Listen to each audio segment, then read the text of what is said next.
Good afternoon, dear ladies and gentlemen, students, professors, entrepreneurs, and of course, dear moderator and speaker. On behalf of the two organizing entities, the University Center for Development Cooperation and the University of Brussels, with the support of Afropreneur Belgium, it is an absolute pleasure and honor to welcome you to the seminar and debate today on entrepreneurship in the continent of Africa. Thank you all very much for being here. This event is also live streamed as we speak, so also a dear welcome to all our online viewers. It is absolutely humbling to acknowledge that such a wide diversity of you are attending today, from students and staff of many higher education institutes in Flanders, to entrepreneurs, and to also members of the African diaspora community within Europe. Special welcome also to the guests from universities from Ecuador, Uganda, and Ethiopia. The humble beginnings of this event originated from one of the main tasks we have at UCOS, which is the guidance and preparation of all the students within the Flemish higher education institutes that depart for an internship or a research to the Global South. We wondered the following: why is it that within this fascinating world of North-South mobility, there are so many students from different faculties and professions that embark on such a research or internship? And there's many different professions we can name, from future doctors to nurses to social workers, engineers, teachers, and so on. However, what is fascinating to notice is that very seldom we encounter students from the faculties of economics, business, management, or entrepreneurship. It seems to us that they much more prefer to embark on an internship or a research within the development world and occasionally to China. It feels to us like a great missed opportunity and might even possibly underline some stereotypical ideas or notions that some of these faculties still have with regards to business or emerging markets and learning opportunities within various countries of Africa.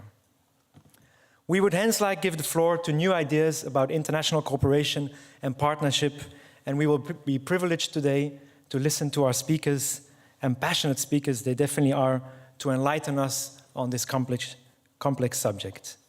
It is very unfortunate and with pain in my heart that I do have to announce that one of our main speakers, Uzo Madu, has fallen ill today and is unable to attend.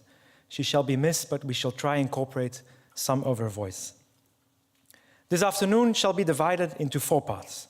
Firstly, we shall listen to our main speakers, which will be followed by comments of our 2 panelists. Afterwards, we shall move forward with the debate with all the speakers, and last but not least, and most importantly, and I look very much forward to this, we expect you to join the debate and look forward to your questions in an extensive Q&A. This whole afternoon will be guided under the supervision of moderator and the professional moderator, Jean Bossert, who is head of strategy of the European Center for Development Policy and Management, who is involved in various policy work on issues related to governance, society participation, and reform processes. Dear Jean, it's an honor to have you with us. With no more further ado, the floor is yours. Thank you.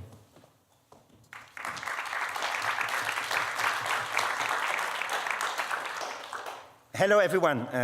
I think you can do nothing better in such a rainy, lousy day than to come here for such an exciting debate with 4, we had initially 5, but 4 equally passionate people. I never know how I will manage to keep their time under control, because we had a coffee there and I said, oh my God. But that's good, that's the purpose here. Because normally, when you have this kind of conferences, the moderator always says, or the introducer, this is a very timely event. This is the best moment you can imagine. But I think this time it's true for once. And I don't say this lightly, because in an academic world you cannot do this. So let me give you some evidence to say why it is so timely. Those who travel in Africa and meet policymakers, and one of our speakers was in the Addis Ababa African Union last week, they only speak about one thing: economic transformation, industrialization, economic transformation, industrialization. They speak less on how to do it. It's mainly an ambition, an aspiration. Then Europe, we have also someone of the European Union here. They speak also about Africa, our neighboring continent. We have to make a jump, a new relationship. But at the same time, they go back to the ACP to structure that relationship. That's one of the mysteries. We can also maybe discuss this. As if they were afraid of a mature partnership with Africa. If you then go to the European Commission, the development arm, DEFCO, then you see people saying two things. Private sector development, private sector funding. It's the end of official aid. I think we heard this debate also in Belgium, by the way. It's all the private sector. Okay, good luck. That's also a topic this afternoon. And then, of course, the other big word is migration, migration, migration. So it's all there, and it's all on our plate. And as you know, if you see what happens in many parts of the world with populism, populism is another word for inequalities that have not been well taken care of. So let's also not forget the social dimension of all that we discuss here. And I'm happy that we have also people here who also will talk about the social dimension of entrepreneurship. Voilà, that's the menu. Let me just give some rules of the thumb. It's Chatham House, so please, none of you is really official except Patrick de Velter there at the corner. Put off your hat. This is Chatham House. As someone of the old generation, I always wonder how you can reconcile this with live stream, but that's a detail, I guess. But it's Chatham House. Secondly, please try to keep your time because we have an exciting audience here, so I want to make sure that we have enough time for you to exchange with our panel and ask your questions. And then thirdly, let's try to focus on the how. We have, of course, to see the bigger picture, the policy background, but let's be as practical as possible. I think that's the added value of this session here. Voilà, without more words, I join now my panelists to present the first two of them. And these are the keynote speakers. And they have made exciting PowerPoints, you will see, very few words, and strong messages. So, the first speaker is next to me, Karel. Everyone calls you Karel here, but it's not surprising because this gentleman is retired since I don't know how many years, but he's more active than all of us together, I think. So he is the coordinator of the Circular Migration for African High Educated People. He is also traveling a lot to West Africa to listen to young entrepreneurs, engineers, economists, and to say, how do you see industrialization? And he tries then to connect this with the debate here, including by publishing a lot. And he's always very keen to come to meetings, so happy you are here. And then we have, and he will mainly focus on the profit side of the story. And then to counterbalance this a bit, UCOS and Vrije Universiteit found Professor Dr. Nikolai Denchev. I hope I pronounce it well. And he's all about innovation, entrepreneurship with a social dimension. So many of you know him, including you, I think. He was one of your professors. And you still smile a lot, so that must mean that he was a good professor. Okay. Voila, without more, and then I present later on the two discussants who will react with their own perspectives. So, Karel, the floor is yours. You have 15 minutes. Please, go ahead. I think they hear me.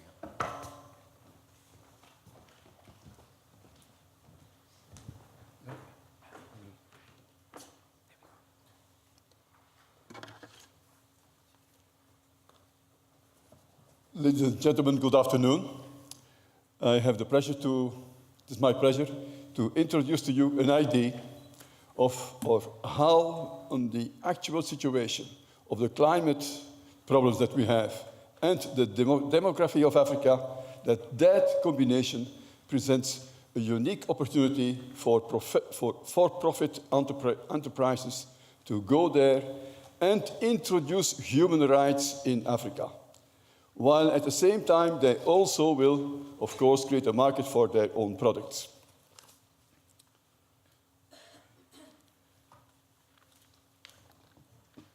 And while also at the same time they will create a new geopolitical entity that is able to defend the values that we have here in Europe and in Africa on a worldwide basis.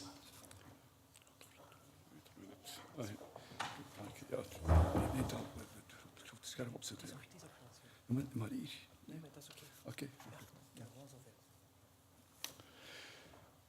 In order to introduce those human rights in Africa, and at the same time, companies make a profit over there. I talk here about big investors, industrial investors. They go there, make a profit. At the same time, they create human rights over there. And also, the only investment that public has to do, that is the idea, is to make us aware of the strength of Africa.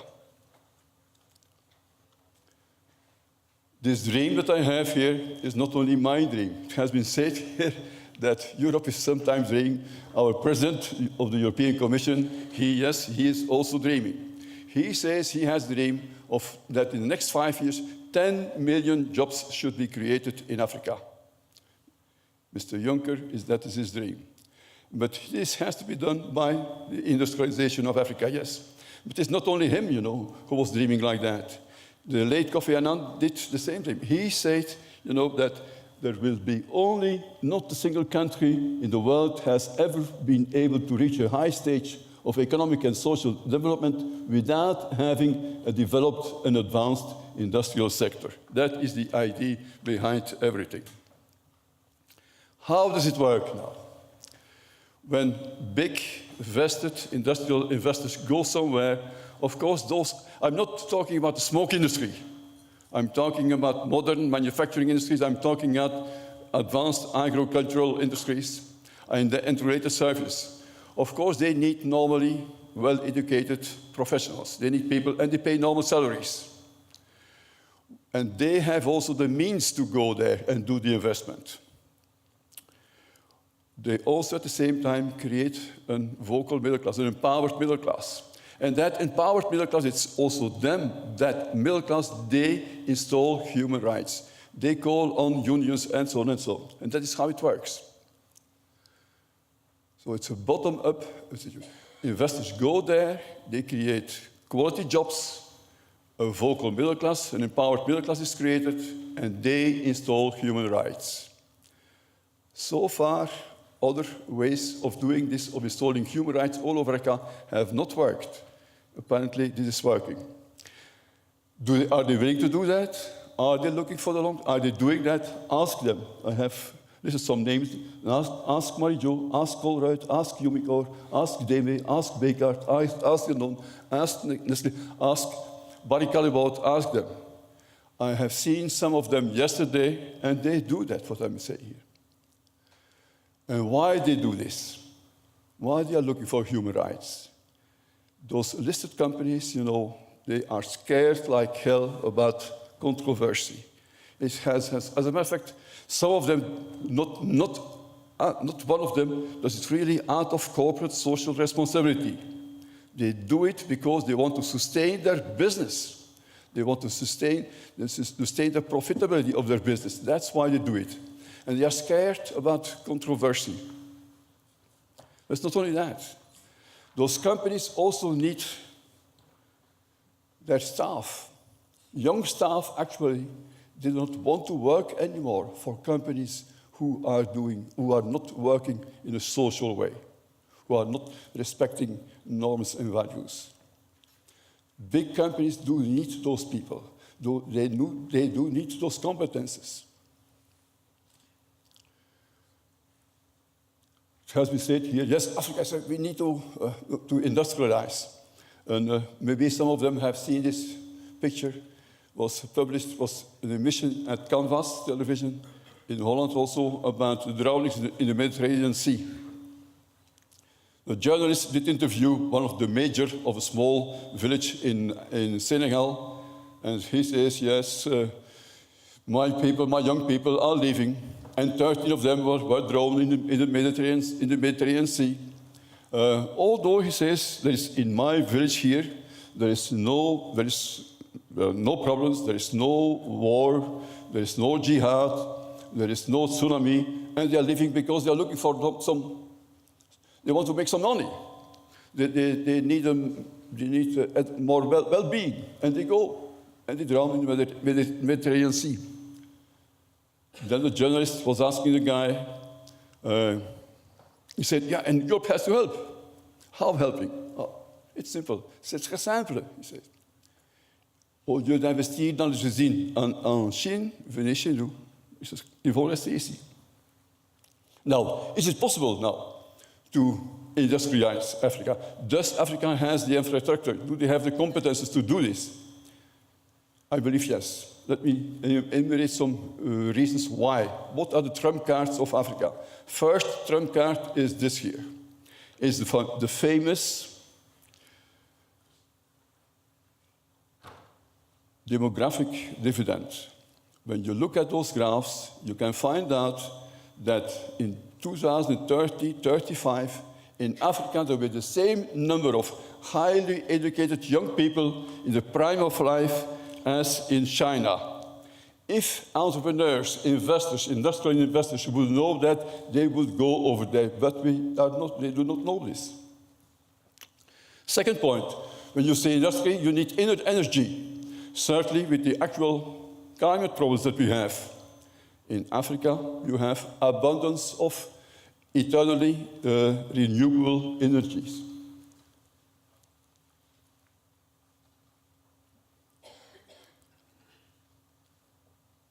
Today, we are 6 million, yeah, how many billion, what about people? Seven. Soon we will be 9 billion people. Who is going to feed all those people? Africa.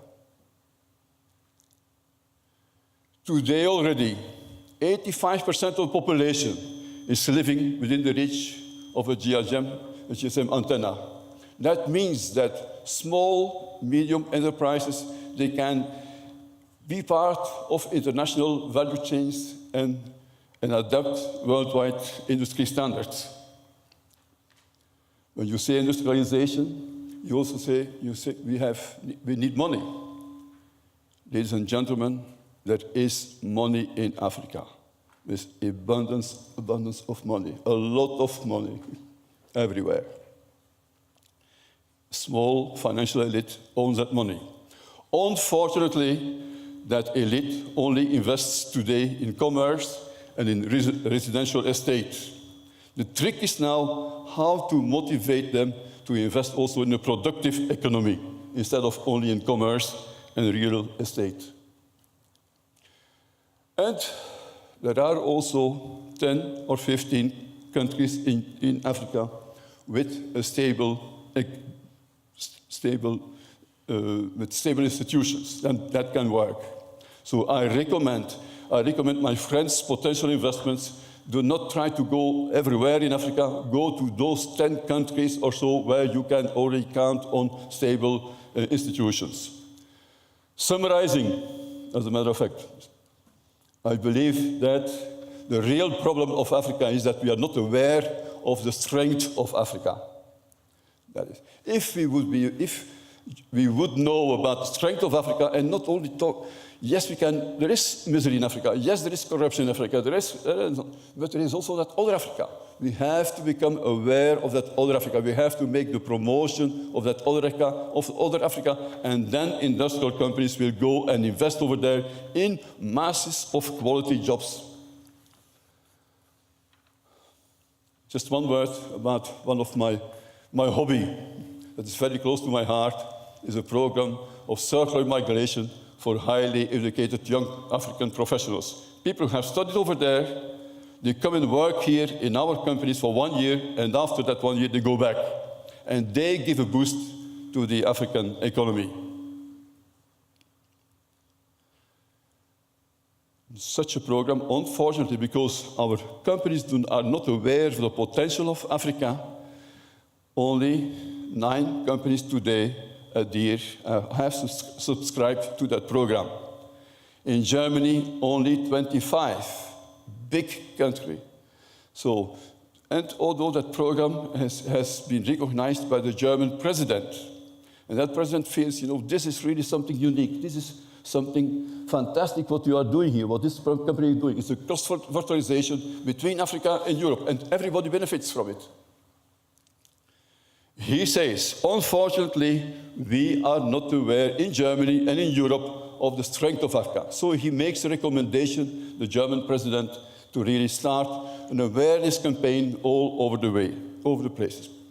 I have done that for information. I have started to organize town hall debates where I ask my circular migrants to speak up. And you see, this is very powerful. When they speak up, they say yes.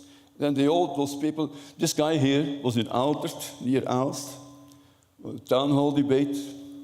Guy, Tala, was working for 1 year at Siemens company, did study in Senegal.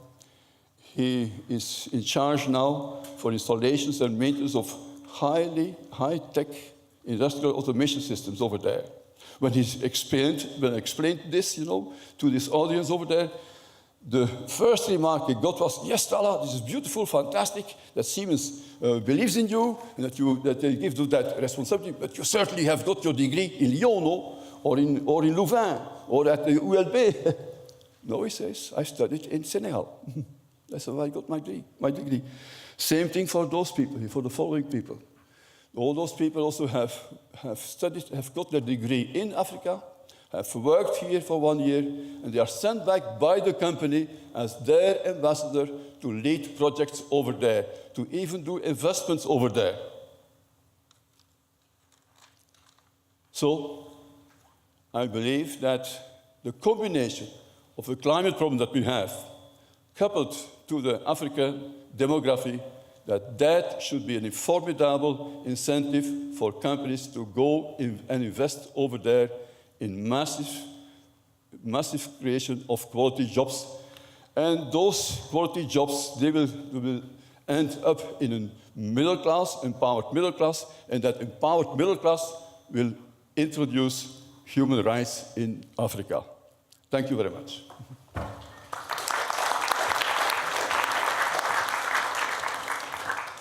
Thank you very much, Karel. Food for thought, I would say. You clearly have a dream, and it is a shared one. You explained that it's based on potential, not on just Fata Morgana, real potential, real assets of Africa.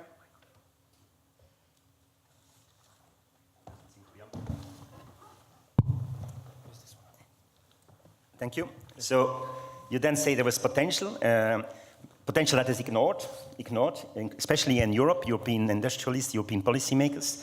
Then you also provide a way forward. Large-scale investments. It's nice to be small, it's beautiful, but you need scaling up and you need large investments. You also have a theory of change, I'm sure we will discuss it, that if you do this, it's not only profit, it's not only jobs, it's also other things, middle class, human rights, bottom-up human rights. So you see a kind of a pathway from there. And last but not least, you don't skip away of some of the hurdles, even selecting 10 countries maybe where the institutions are sufficiently open for this kind of competitive approach. And then, last but not least, incentives. That's a very important word. And I retain the word self-interest, mutual self-interest, which is a bit different than the aid logic that we know. Okay, number 2. Now we have a speaker who comes from very close here, the university, and to be correct, Professor of Innovation and Entrepreneurship at the Solvay Business School, VUB, researching sustainable innovations, social entrepreneurship, and corporate social responsibility. Also a very practical man, and all about bringing business together with different actors so as to get more innovation, more inspiration. The floor is yours.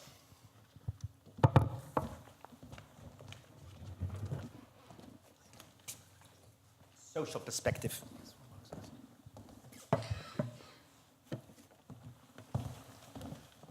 Good afternoon, everyone. My name is Nikolai Denchev.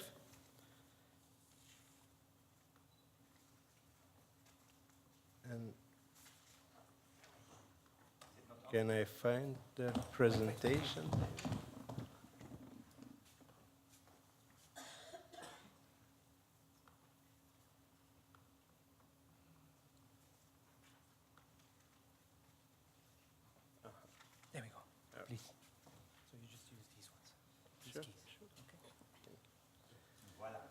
So you see that I was not properly introduced, practical, apparently not that much. And I want to talk to you about social entrepreneurship and how that could be useful. Karel Uitendale, he introduced the idea about investment from here, industrialization. Some other words that come to mind when we think about Africa, but I'm not sure if our focus should go there, are probably poverty, inequality, corruption. But what are the advantages of Africa? What are the strong points of Africa? What are the competitive advantages of Africa? In the past 3 days, we were discussing with colleagues from Uganda, Ethiopia, and Ecuador, together with Professor Jan Cornelis. Okay, how can we stimulate entrepreneurship at universities in Africa? We often came to the conclusion, yes, but the solution is a local one. One that takes into account your advantages, the one that takes into account your resources, your abilities, capabilities. And I'm very much convinced when traveling around, not only in Africa, Latin America, Eastern Europe, that let's say big percentage of the solutions for the problems that I have just mentioned, they are locally present. You have many intelligent people in those countries. You have many valuable resources over there. And the people who are best positioned to resolve their issues are the local people. Of course, it is important to look at corporations.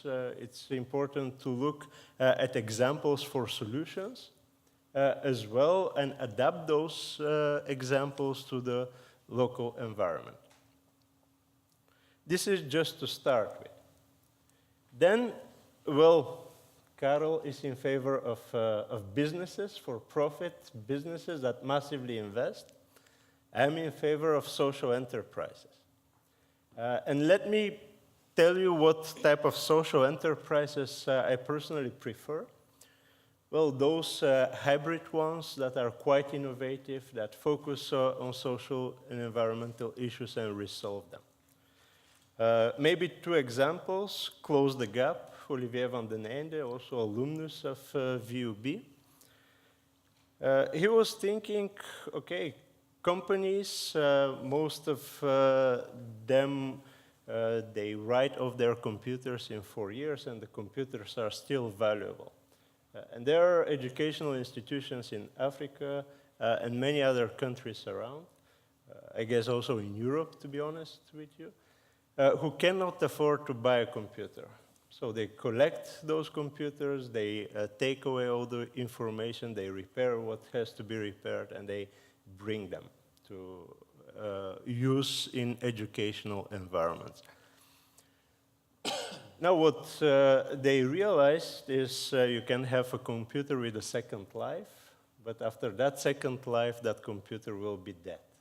And African countries and many other developing countries, they don't have recycling infrastructure. So what Close the Gap was thinking to do is to create a spin-off called World Loop, working together with Umicore and Recupel in order to collect e-waste and recycle.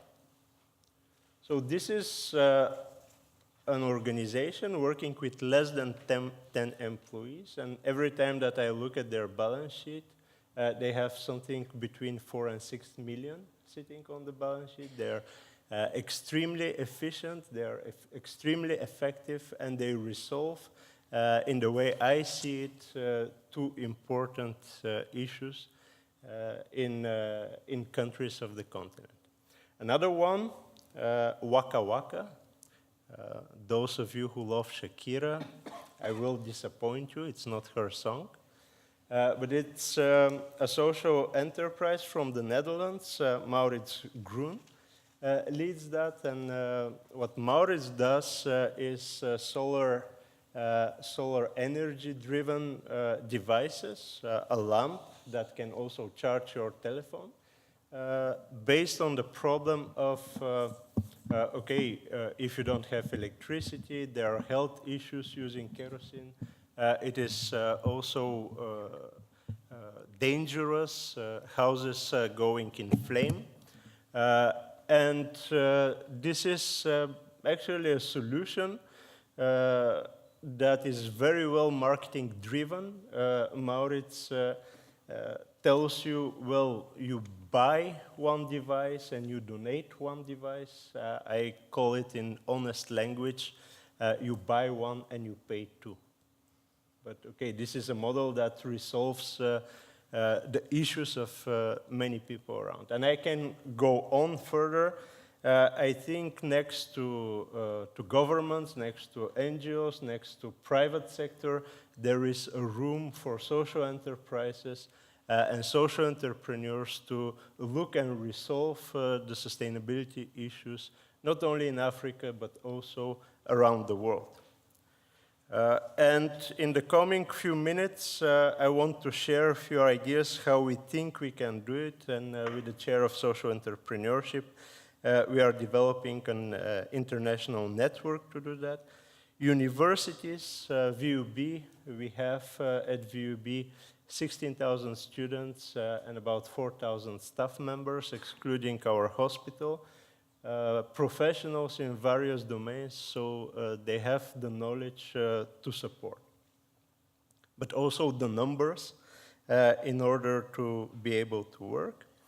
We created a platform built by Collect. Collect is the market leader for crowdfunding and crowdsourcing platforms for social entrepreneurs. 50% of the Belgian market is going through them.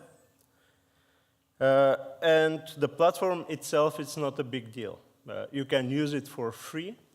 It creates visibility, and it brings easily people in contact. So I communicate, you communicate, my colleagues communicate, friends abroad communicate, and this is how it creates visibility. Based on the problem of social entrepreneurs first, so sorry to President Trump, but we think that it's social entrepreneurs first. Engaging the big numbers next to students and staff, we can talk about volunteers, we can talk about companies that like to be involved in their CSR programs. Partnerships that are complementary, because, well, I agree that there is a lot of liquidity, and the liquidity is not only here, but all over the world. My friends in banking don't like me saying that money is not the issue, but it really isn't. There is a lot of money and liquidity available. Internationalization is for us very important for two reasons. One, sustainability issues, they are the most challenging ones. They are not here in Brussels, probably also not in Europe, but there are places around the world at the base of the pyramid where there are quite challenging issues to resolve. And second, we all think about solutions at the same time, 7 billion or more today. That figure every minute changes, of course. But we all think about solutions. And when you bring people all together, thinking together on the same solutions or learning from each other, you will probably have better ones. So as I mentioned, it's not only about platform or one initiative, it's about a network of partners, it's about network of universities, and therefore I'm happy to have here colleagues from Uganda, Ethiopia, and Ecuador sitting and thinking together about solutions. It's about various projects, some of them you see here, and about the dynamic. So I want to give you one small example and then I stop.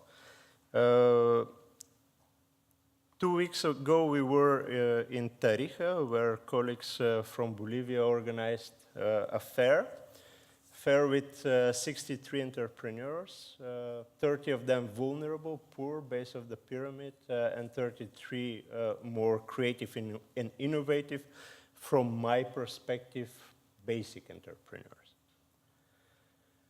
And their major decided to give seed capital for 3 of them, none of them vulnerable or poor. So we were thinking, yeah, our project is about vulnerable entrepreneurs, we should do something. Well, basically, we created a campaign. So you see on the slides my dean, talking about the campaign, the ambassador of Bolivia talking about the campaign, and a colleague gave the idea to go to a student restaurant. The director of the student restaurant said, well, from the 6 menus, we can have one with 50 cents more, and let's see what happens. So our target was to collect 1,000 euro. We collected 1,100. The 1,000 came from the restaurant. And we talked about this to the people in Bolivia, in Tarija, to the vulnerable entrepreneurs.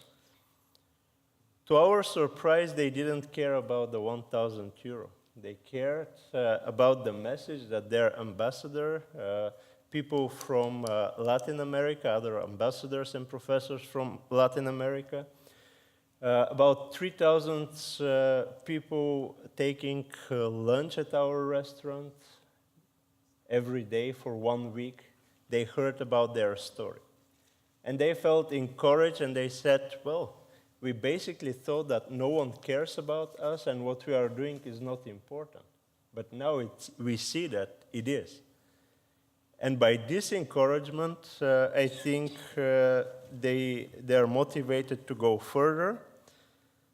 On Saturday, we go there with 10 students, having 20 students from Tarija involved, and we will be working with more than 40 vulnerable entrepreneurs over there to basically support them. So it's not about the platform, it's not about individual projects. I think it's more about a dynamic and supporting people.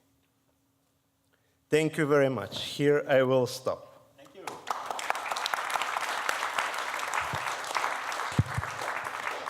Thank you very much, both speakers, for respecting the time that allows not only for dynamism, but also for space for the audience. I'm sure you have already a lot of questions on your small notes. And by the way, we have no polls. It was logistically too complicated. So that's also good then that we can foresee this. Good. Thank you very much, because you really used another entry point, the social entrepreneurship entry point. You said what was your preferred one, the hybrid model. To solve complex problems, not only small problems, but complex problems linked to environment and other issues. You clearly insisted that it is not ad hoc, not small scale. It's about networks, internationalization, because that's what you often hear. Social entrepreneurship is nice, but no, you said, no, it's a big thing. I think you have quite some different approaches with our friend Karel in terms of agency, who is the key actor where you start, and you really clearly say we start from the local entrepreneur itself, the local situation, the local realities. International corporations are welcome, multilateral corporations, but let's not mix the agency too much. And the level is the local level. I think that's a very important point. In our area, where we all think about the big levels and global level, regional level, national level, local level, often the local level is forgotten. And at the end of the day, a bit like Karel, you say there was everywhere money. Money is not the problem. Even if the bankers support your initiatives, I saw Paribas there, at the end of the day, money is not what you are looking at. Money is there, ideas are there, dynamism is there. It's just a question of connecting, and that's not easy. Thank you very much, and that allows me to pass to our third speaker. It's someone who was providing comments, but I saw her downstairs, and I'm sure it will be more than comments, which I welcome, because on top of this, we had our colleague from Africa, Madame Madou, who could not be here. So Khadijat Abdul Kadir, I hope I say it well, is the founder of Digital African Woman. That's also a social enterprise. And that's the connection, no? I see it also, yeah. That supports youth and women-led businesses across Africa, diaspora, also through a business perspective, of course. And you have triggered the launch of more than 70 startups. Enfin, the rest you will tell yourself. I think you don't have a PowerPoint, but that's perfect. That's the comments all about. So go ahead. Your own opinions and some reactions also on what you heard from these two eminent speakers before me. Go ahead, Khadijat. Okay. Normally you have 10 minutes, but I can be a bit flexible if you need, because one of the speakers was not there, so please go ahead. Oh, okay, so you just basically mean I have 30 minutes? Okay, cool. 30 minutes, that's too much. Anyway. Just kidding. Bargaining is all about entrepreneurship. Well, you know, I had to try. Yeah. Hi, guys. Sorry for my voice in advance. I'm also slightly sick. I tried to make it so there's not just two of us bailing. And, you know, we have to represent the women also in the panel. It's like no one. Well, nice to see everyone here. and thank you for coming. It's a rainy day. And thank you both, actually, for very interesting point of views. Not unfamiliar to me, but still very interesting, different perspectives. I think Professor Denchev always has an extra layer to entrepreneurship, social entrepreneurship, that I never agree with. That's the fun part. And for profit, I'm all for profit with a social angle. So this was a really interesting challenge for me, trying to balance what they were both saying. But I just would like, from my point of view, to bring us back to the entire point of this meeting anyway. It says entrepreneurship in Africa, who benefits? And that's a question that I also ask myself often. Who benefits from entrepreneurship in Africa? Is it Africans? Is it China? Is it the US? Is it Europe? Like, who benefits? And right now, it looks like China to me. I think we can probably all agree on that China is the highest benefactor of entrepreneurship in Africa currently, because Africa is doing it wrong, as is Europe.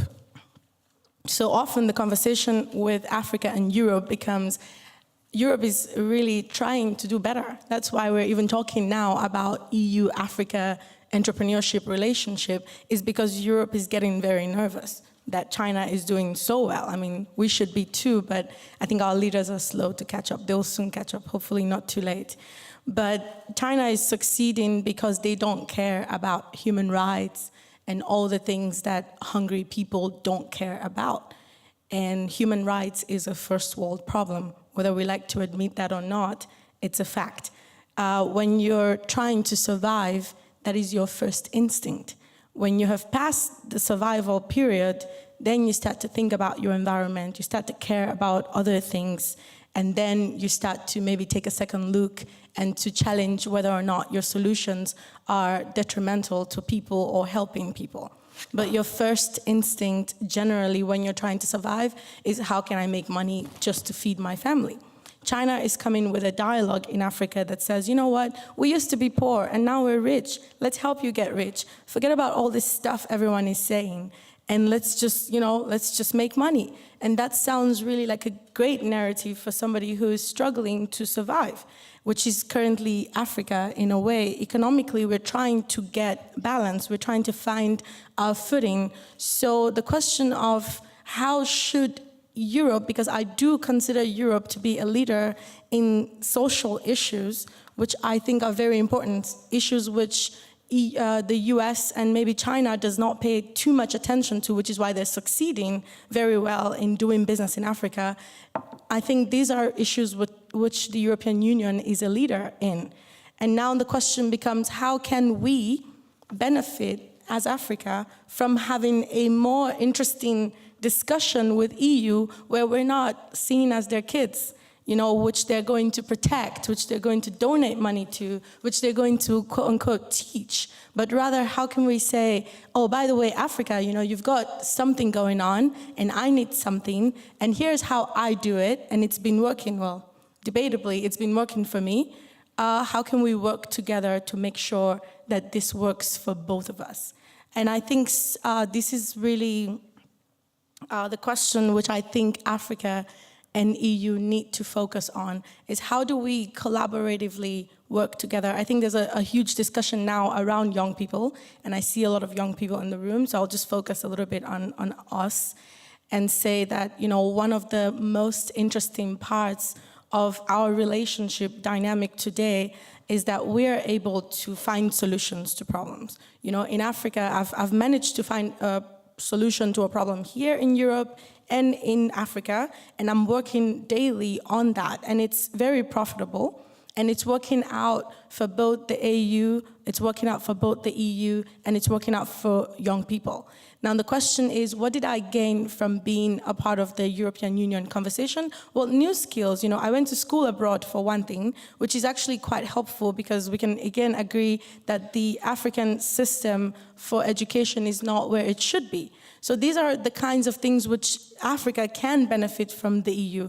how can we get better educated? How can we get better access to technologies and tools which allows us to collaborate, to work effectively, to build the industries which we're talking about? How do we manage to do this, not just talking, but really how do we also teach the European young people that there are many things they can learn from Africa if they're not being taught that Africa is a crisis place where people are scared and hungry all the time and all they need is charity work. You know, what kind of innovations can you bring to Africa? We're talking about agriculture being a huge market. You know, we're talking about how better can we do agribusiness? How better can we be more efficient with agricultural technologies? Africa is going to feed the future, they say. But how do we do this? We need efficient technologies. Here we have educated engineers who could start something, go to Africa, collaborate, and that could then be a social angle. We're trying to solve world hunger, probably, but at the end of the day, it's two different people coming together with a skill that's useful for entrepreneurship. So I don't think that the dialogue about big corporations like Nestle and Microsoft and Google, who are the leaders today, is what we need tomorrow. I mean, mind you, they're American companies. So that still leaves us as Europe and Africa in the exact same place. We're not benefiting. You know, so you've got Microsoft doing really great stuff, and every day they enhance. You've got Facebook now going into Africa, being successful. You've got Google being successful. I don't really know any EU company that's gigantic industrializing Africa right now. And I also don't know an African company that's gigantic industrializing itself in Africa either. So for me, these are key things which we need to start doing, is figuring out if we're going to collaborate, how should we do that? I don't know how I'm doing on that time thing. Okay, so I have a couple of more points, and the question for me here then becomes, how does policy play a role in shaping the conversation? And I think our next speaker will probably discuss that, but I think that's a question we should all be asking, is what kind of policies are we making that allows entrepreneurship to work out for Africa and Europe? First of all, it's almost impossible for any legal migrant to visit the EU. This is ridiculous. Yet every day we hear people are crossing the oceans, that they're killing themselves just to get here. But if I walked into an embassy from Africa like a regular person and I needed a visa, well, forget about it. They'll ask me to prove all kinds of reasons why I don't want to stay here. And believe it or not, I don't want to stay here. You know, but they don't allow people to come here. So if we were to start having a balanced relationship, me and you, any one of you in the audience, you're going to probably be a Belgian citizen, I'll be Nigerian, we'll start a company. You'll come over to my country whenever you want, you take whatever you need. And then when it's time for me to come here, it'll take 6 months where I'm just trying to get a visa. I think that's problematic. I think that's extremely problematic, and we will never benefit from a mutual entrepreneurship relationship if it's done like that. Whenever there's an aid project, everyone gets a visa. I mean, everybody gets a visa immediately. There's like a letter written from one embassy, and before you know it, we're all being distributed visas, and it's all because, well, we're going to change Africa because we want to, I don't know what. Oh, by the way, we're bringing students from Africa, we're going to help them see how much better their life can be after 1 week in Europe. This is not ideal. This is not the conversation that promotes entrepreneurship, profit or not. So we don't grow because policies are not even friendly in the first place that allows growth. Americans are in Africa. I just don't want us to misunderstand the fact that people are currently benefiting from Africa. The only people that are not is just Europe. That's the only thing. Europe has a huge relationship in Africa, but it's aid relationship. It's driven by, we're going to help. In fact, I was recently at a conference where a young woman like me asked a really legitimate question. She said, I really want to help Africa. What can I do?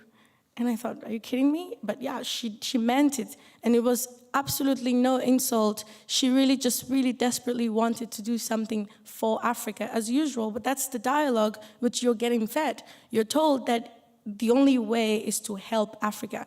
But I agree on the profit side. that the only way is to find a solution to a problem. This is true.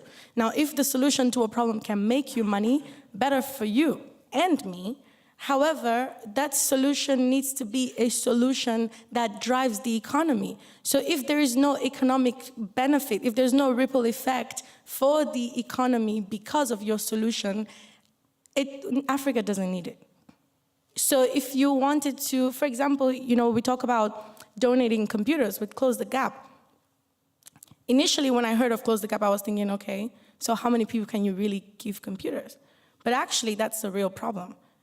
People do need computers. So if you really made your whole business about that, that's a good business. But the question of what do you do with the computers after, I really loved that. Because that was the business. I mean, the donating part, okay. But when you take it, you recycle it, and you start back, you're really solving a problem that makes money. So for me, I do see the social value, but your social value needs to have an economic benefit. Without that, you really just shouldn't bother with Africa, because we are fed up. And I can speak probably for many Africans. We are very fed up. Yeah.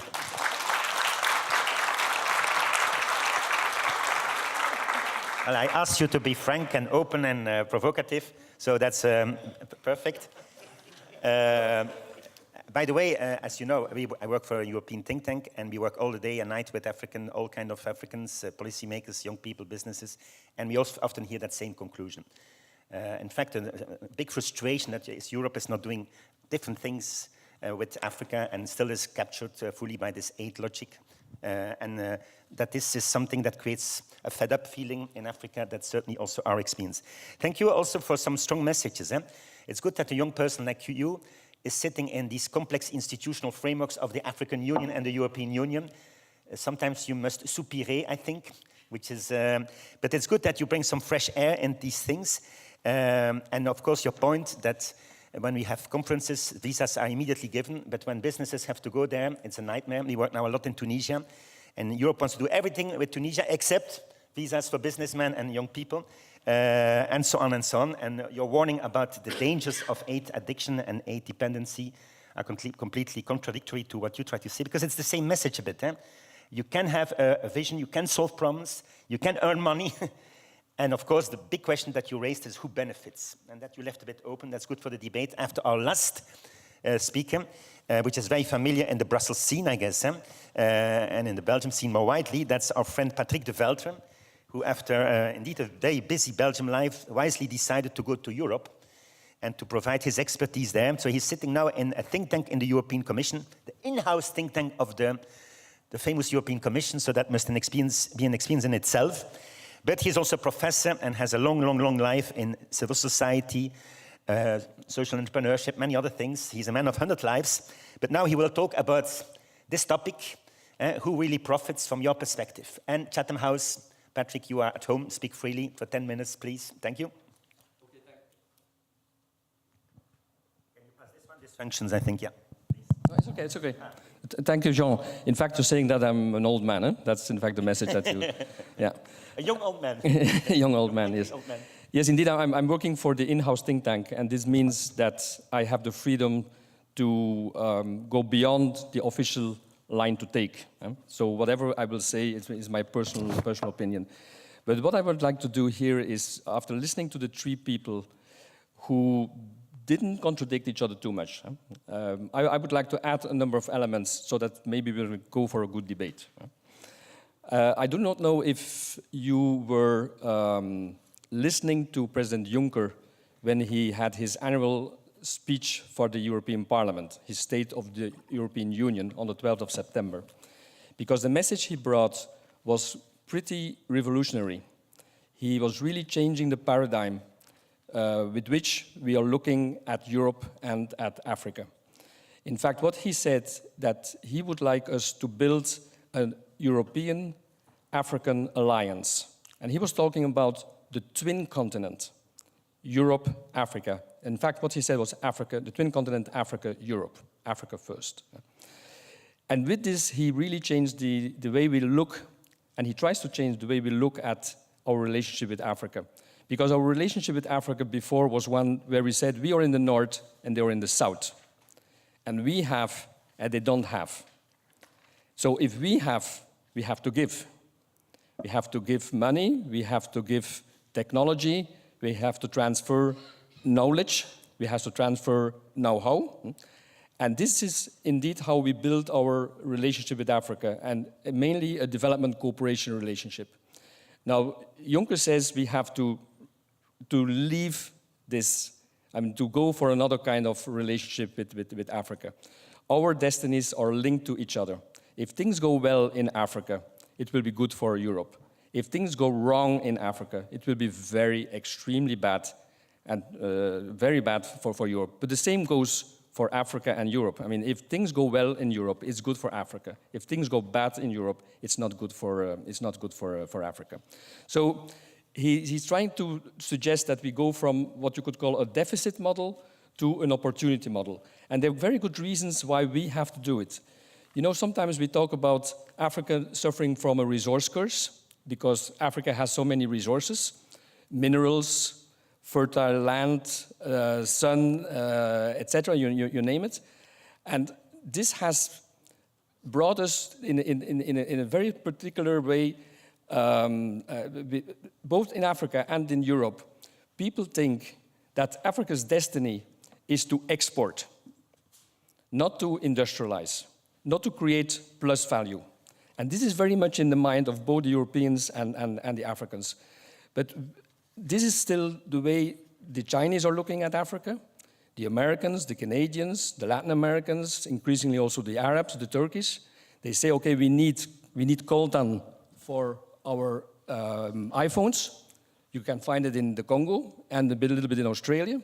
So the destiny of the Congo is to delve the coltan and then to export it to Europe, to China, or to the United States. This is a hit-and-run kind of strategy. This is an extractive strategy. Now, what Juncker is suggesting and what the European Commission is suggesting, we have to have an investment strategy in Africa, for very good reason. The geography first. The distance between Europe and Africa is 14 kilometers. 14 kilometers only. Which cannot be said for the Chinese cannot say that, the Americans cannot say that, Latin Americans, the Turkish cannot say that. But for us, it's 14 kilometers. Our economies are very much also dependent on each other. Europe is still the biggest investor, not only in terms of aid, but also in terms of trade, in terms of foreign direct investment. So we are linked already with the African continent. In terms of society as well, we have a huge African diaspora here. And in Africa, many of the European languages are spoken. We have a connection also in terms of security. If things go wrong in Africa or things go wrong now in Ukraine, it will go wrong for both continents. So we are bound to live together. We are in the same boat, so to speak. And so this is why we have to change our way of working in and with Africa. Where in the past we were in an aid relationship, now we have to move to a partnership mode, whereby we are looking for win-win relations. And I hesitate to use the term of self-interest. I think it is mutual interest what it's all about. We have to find projects and programs and investments and working relationships that are beneficial to both sides, both to the Africans and to the Europeans. And indeed, I mean, there's a major opportunity now in Africa, and it has been referred to by Kajat and the other people as well. The nice thing is that we now have an entrepreneurial revolution in Africa. We had an associational revolution after the democratization period in the 1990s, and now we see that for the last 5 to 10 years, we have an entrepreneurial revolution in Africa. It means that many Africans, they are getting rid of that old unconscious feeling that the destiny of Africa is only to export, to trade. And instead of becoming commercial capitalists, so to speak, they want to become entrepreneurial and industrial capitalists. And this is a good thing. Now, we have to, of course, to support this kind of an evolution. And this is also the role of the European Commission, but also of the member states. And if we do that, I think we have to do that through what I call a whole of society approach. I'm not against the private sector, but private sector investments will only go to African countries if there is also an environment that is inviting, in fact, those investments and that is caring for those investments so that those investments can be sustainable. So investors from Europe will not go to Africa if they don't have this conducive environment. A conducive environment is not only about fiscal regime, it's not only about availability of electricities and roads and so on, it's also about social stability. It means that you also have to bring in the social partners. The workers' organizations and the employees' organizations have to build a relationship with each other, and they have to do that, and they can do that together with the European social partners. So that's already another kind of actor that should be present.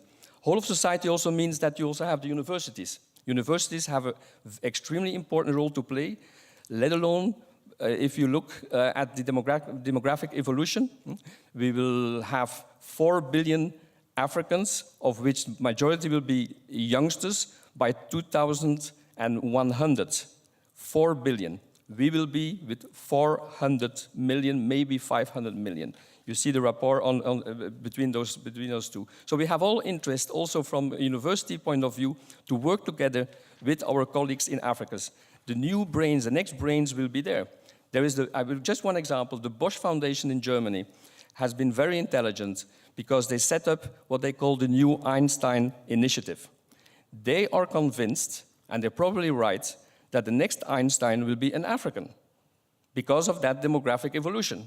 So they say, if we as Germany want to be close to that new Einstein, we have to already invest in that scientific environment in Africa. So they bring together the brightest of the bright in chemistry, in physics, in mathematics, etc., and they bring them together with the German physics, chemists, and mathematics.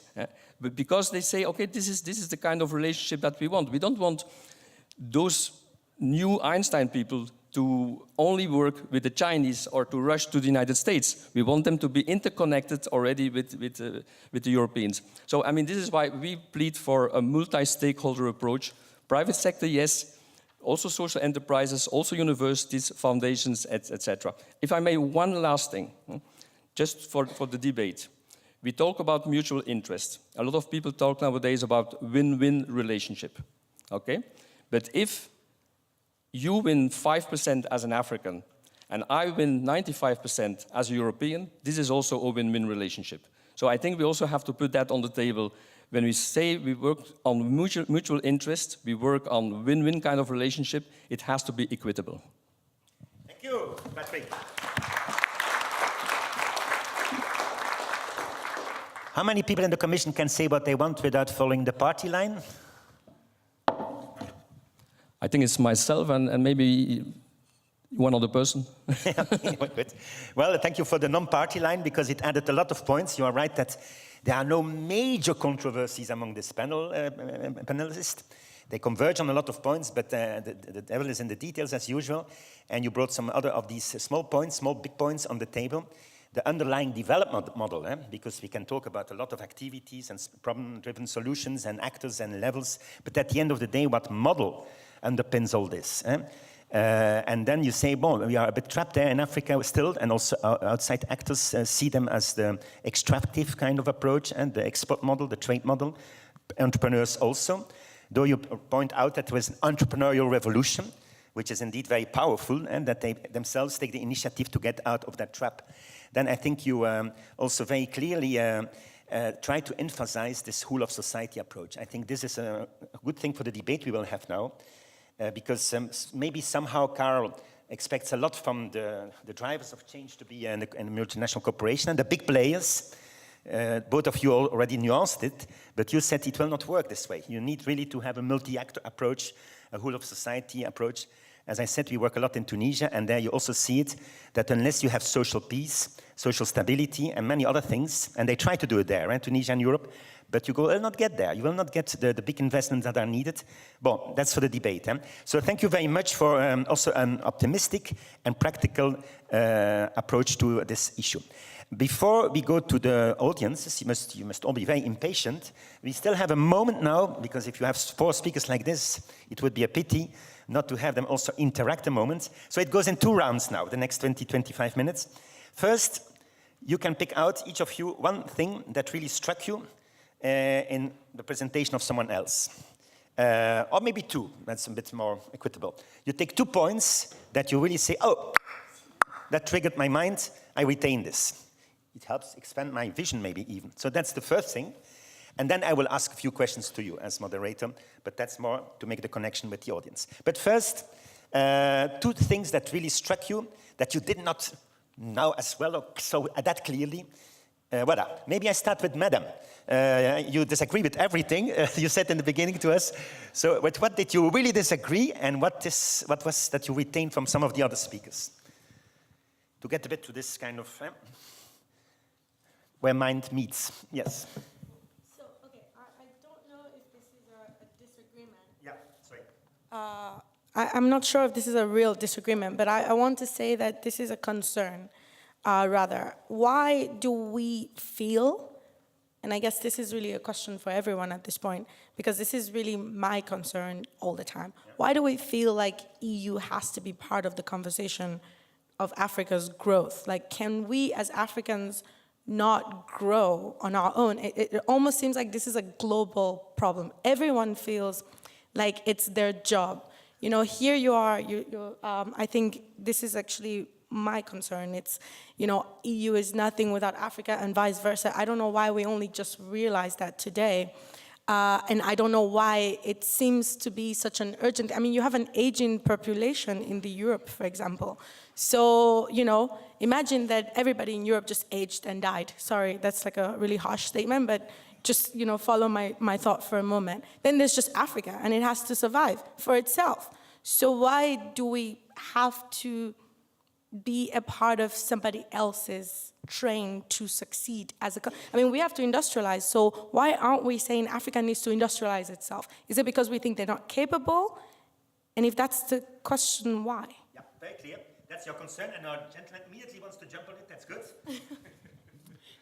I was listening to those people in Africa, and they are asking, I get here this fantastic degree, a master in electromechanics, master in engineering and so on, and I have been taught by, in our university, we follow the same courses as the ones in Montreal and so on. We have the same level and so on when we are recognized. But what I'm missing is the experience. How do you do it in practice? I know all about business plans. I know all about how do you do it. I'm curious. That's what I'm listening. That's why all those people I'm talking to, they are just curious to come here and to see how we do it. That's all. And they no, I'm not going to copy you. No, I'm not going to. No, I'm going to decide what I can use in Africa. I will pick up the good points of it. I'm not necessarily will not be a copy paste like that. You know, not really. So that's what I think that is the reason why they have not that industry. They have not that history of industry in Africa. That is what they are missing. And all those people I'm talking about, how do you do it? How do you do it? I'm curious.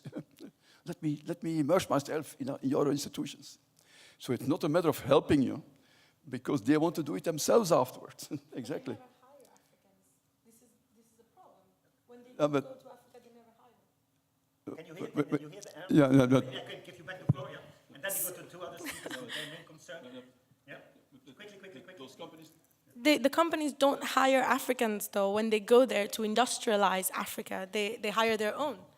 Oh, wait a minute. All the companies I'm dealing with, so I know now about 25 companies in Germany and 10 in Belgium. The only reason why they subscribe to this program of circular migration is that we need them. Okay, we need them. That's the purpose of the whole exercise. Yeah. I go to, we can come back on this. Patrick and our friend Nicolas, so what struck you? What is your concern? Well, to continue on this subject, nobody would be against the fact that Africa would industrialize by itself. But let's look at history. After the Second World War, the Americans knew that they needed Europe to redevelop, to reindustrialize, for the benefit of the Europeans, but also for the benefit of the Africans, of the Americans. And this is why they set up this Marshall Plan. And that the sole purpose of the Marshall Plan was, in fact, to articulate the two continents, to intermingle the two economies. So, and this is the same thing that we are trying to do now with Africa. I mean, fair enough if Africa can and will and want to develop by itself, but we also have an interest in a quick start of that development in Africa, as do the Africans have that interest. Yeah, but I also hear in some meetings that I attend among Europeans a bit the feeling that you represent, that Europe is a bit desperate now, as Africa is courted by so many lovers, and they say, what is our place around the table? So we must be there. It's not possible that c'est pas possible. Yeah. But there's a major difference. I mean, there's really a major difference for us. Because of the geography, because of demography, etc., for us, it's a long-term interest that we share with Africa. It's a long-term interest. It's not a short-term interest. We cannot just go for quick and dirty. We cannot go for hit and run. This is something that the Americans can do, the Chinese and the other ones, but we as Europe, we depend so much on Africa, and Africa depends so much on us that for us it's the long-term. Can I immediately pick on this? Juncker said this, but as I said in my introduction, at the same time, Europe then negotiates with the ACP, which is a completely obsolete structure. The partnership of Africa is in there. How can you have such conflicting views? And then my question is more, how much support has this long-term vision in Europe now and member states? Because you give good examples, and Patrick, of people who have understood this, that this is then the way to really build something mutually interesting.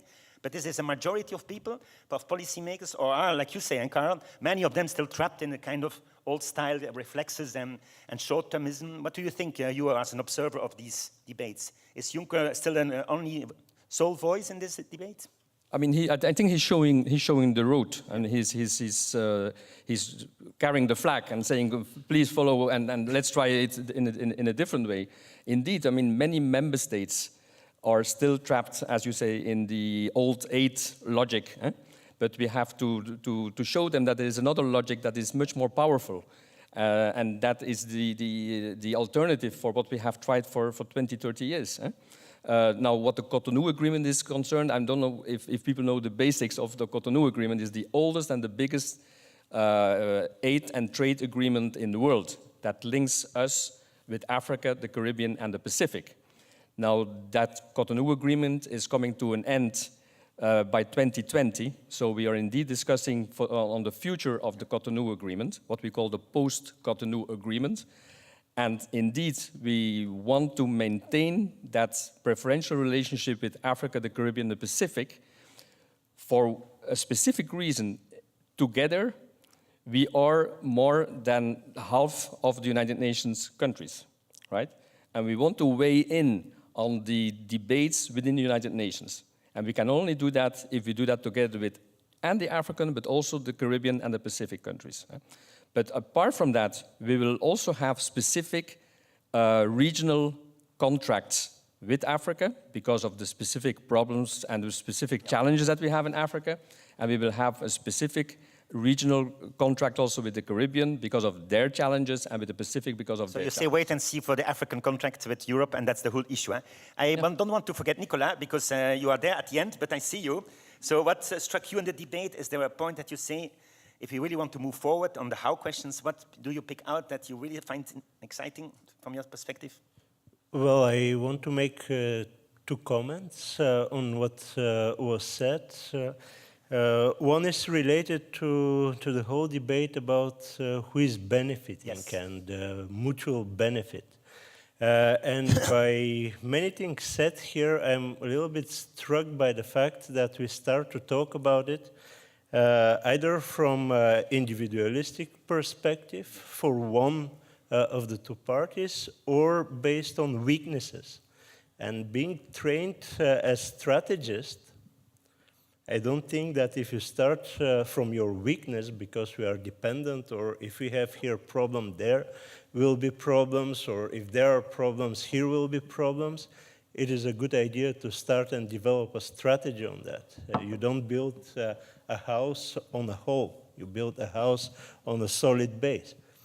And there, well, I agree with Kajat. Indeed, if you can industrialize Africa by Africans, good luck, do it. But think also wisely if that's possible. For Europe, if we can have value added there, if we can do something that it's good also for Europeans as well, let's do it. But what are our strengths? What is the value added? And the second observation that I wanted to make is the comment of, well, people are fed up by aid. Me too. But how many refused aid so far? And, okay, if we are fed up about that, what are we doing in the other direction? The way aid is provided now, and not necessarily all aid, because I see Patrick waving immediately, so please go ahead. You have finished your point, yeah? Yeah, okay. Yeah, what aid is concerned, I don't think there's room for complacency. We give very little, right? If you look at all aid going to Africa, it's about 2 to 3 euro per African, of which half remains in Europe, United States, Canada, Japan, and the other donor countries. So it's 1.5 euro per African. So we don't have to be complacent. On the other hand, I think aid and help has helped and can help, but it's not a solution. What we are trying now is to refocus to what could be the solution. It's to interlink those two continents.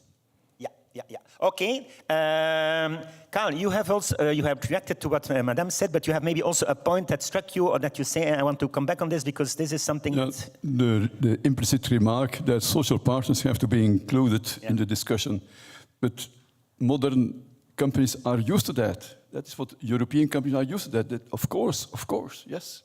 We know we need unions. Modern companies need unions. Also there, we need them. So it's obvious, yeah. Yeah, okay, we have 10 minutes left before we give the floor to the audience. Let me check my famous watch here that always goes out. That's not very practical. So I would like to ask 2 questions for you, and if you can react. It's impossible to cover everything, but I would like to come back on this SDG agenda. We approved it. It's, of course, not a panacea, but it's still there. It's powerful in some ways. It has a lot of limitations, but still, one of the principles is also leave no one behind, inequalities. So beyond the question of who benefits, what about the poor, those who have no chances, and those who are not highly educated, because I can also imagine that social entrepreneurs mainly reach out to those who have some kind of a benefit, and there the dynamism is. So both in your model, or your suggestion of top-down, externally led industrialization, or in your model, I can imagine that the structural problem of poverty and inequality that we also have in Europe, by the way, how do you solve this? So that's maybe my first question. A short reaction on this from the panel?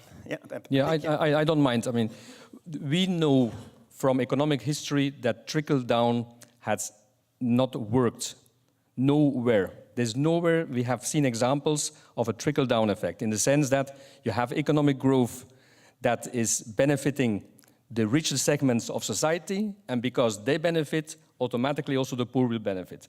So it means that we have to pay special attention to the people who are poor, who are vulnerable, but that also works in our whole of society approach.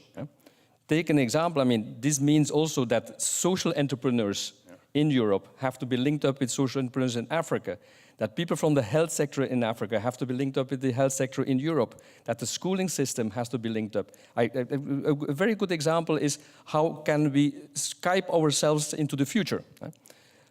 Primary schools, you equip them with digital instruments, and they can start to Skype with people from another continent.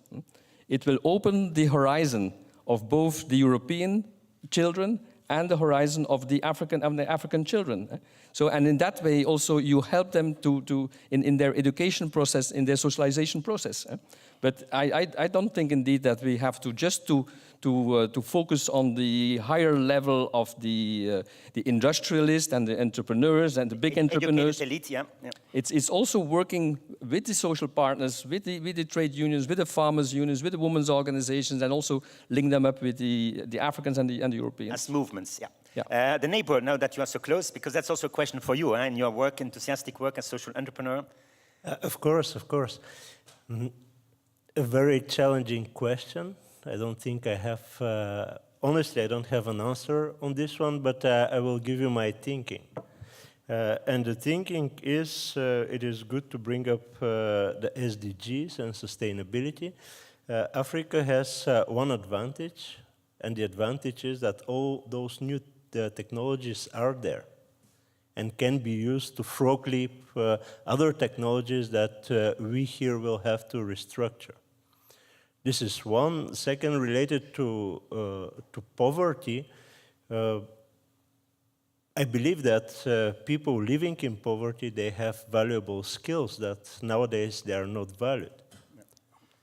And by looking at that value and helping them to realize that value, but I at the same time believe very much on the market principles and on the principles of the quality in people. Yeah. Madam, what is your opinion on this? Because this is the structural features of poverty inequality. Many reports also say that Africa is also not only trapped in an export model, but also trapped in wrong policy advice of the donor agencies, the multilateral agencies, etc., which prevent maybe to have more creative policies. Yeah, you mentioned policies, their own reform paths, etc. How would you react to this issue of bringing more people on board in this kind of inclusive models of economic growth? So I like the angle of creativity, which you just asked me, because that's all I was thinking while we were talking about this, is that Africa is trapped, actually, because now we're not allowed to explore our creativity. Africa is a young continent. It's, 60% under 25, everyone's a baby right now. So, you have to really take that into account, that every decision that's made for Africa today is going to serve the baby. So even when we talk about poverty and when we really do the math, it's kind of normal that there's poverty, right? Because everyone's not working for the most part. 60% of the population probably has no job. Most of the 25-year-olds in Europe aren't working. Bad job. So, so if you really think about the fact that there's only 40% of the population currently that controls the continent, it's natural that stuff is wrong. But how do we make sure that we fix those problems, taking into account the future of these young people who are going to grow into a different kind of economy, which is not one we have today? The new workforce, so the policies need to take that. I don't know how they're going to do it, but they're not doing it currently. This is all I know. You have a lot of work, because if you look at all the youth initiatives, now everyone works to work on youth, but it's often all kind of nice programs, exchanges. Exactly, but I have not seen many changes in the power structures that prevent young people to get to, etc. Klaar, your point on this, because maybe a lot of people criticize you to say, oh, that's nice, but it will all profit a small group, etc. Please, let's not forget that those companies who go there, who invest there, they provide quality jobs in the formal economy. In the formal economy, where people who are employed over there pay taxes. They allow governments to invest in schooling systems. They allow governments to invest in healthcare and so on. And not only that, those quality jobs that are created over there, who pay a normal salary, not a top salary, who pay a normal salary, but soon afterwards, unions come in. There's a middle class is created, and they go to the government. You have to control this, and you have to do that. You have to regulate, and so on. And they need unions, by the way. And our modern companies who go there, they know that they are used to work with this, with that environment, with our social partners. Sometimes they need a bit of a push. I think they need a bit of a push. No. They are used to this. Yeah. And they also know that their employees have to be happy. Yeah. But they have to be happy to go home, and they want to continue them because they are there for the long term. And they need them. They need their competences. And then there's something else. what I also already have seen and what I have seen here, very many of those people that I have seen now, those young engineers, they are employed by the Bosch company and by Bayer and by our big companies. But their dream is, after 5 years, to start something on their own. And the employer, the companies, they know that, and they accept that. Yeah, okay. They also, this is accepted, you know. Yeah. Well, you say something that is my last question, and then we go to the audience. So we have only 5 minutes, so please be short, but I'm sure you can do this. You said provocatively, it's good to start with big investments and big things economically, so to get the machine going and rolling. The rest will come.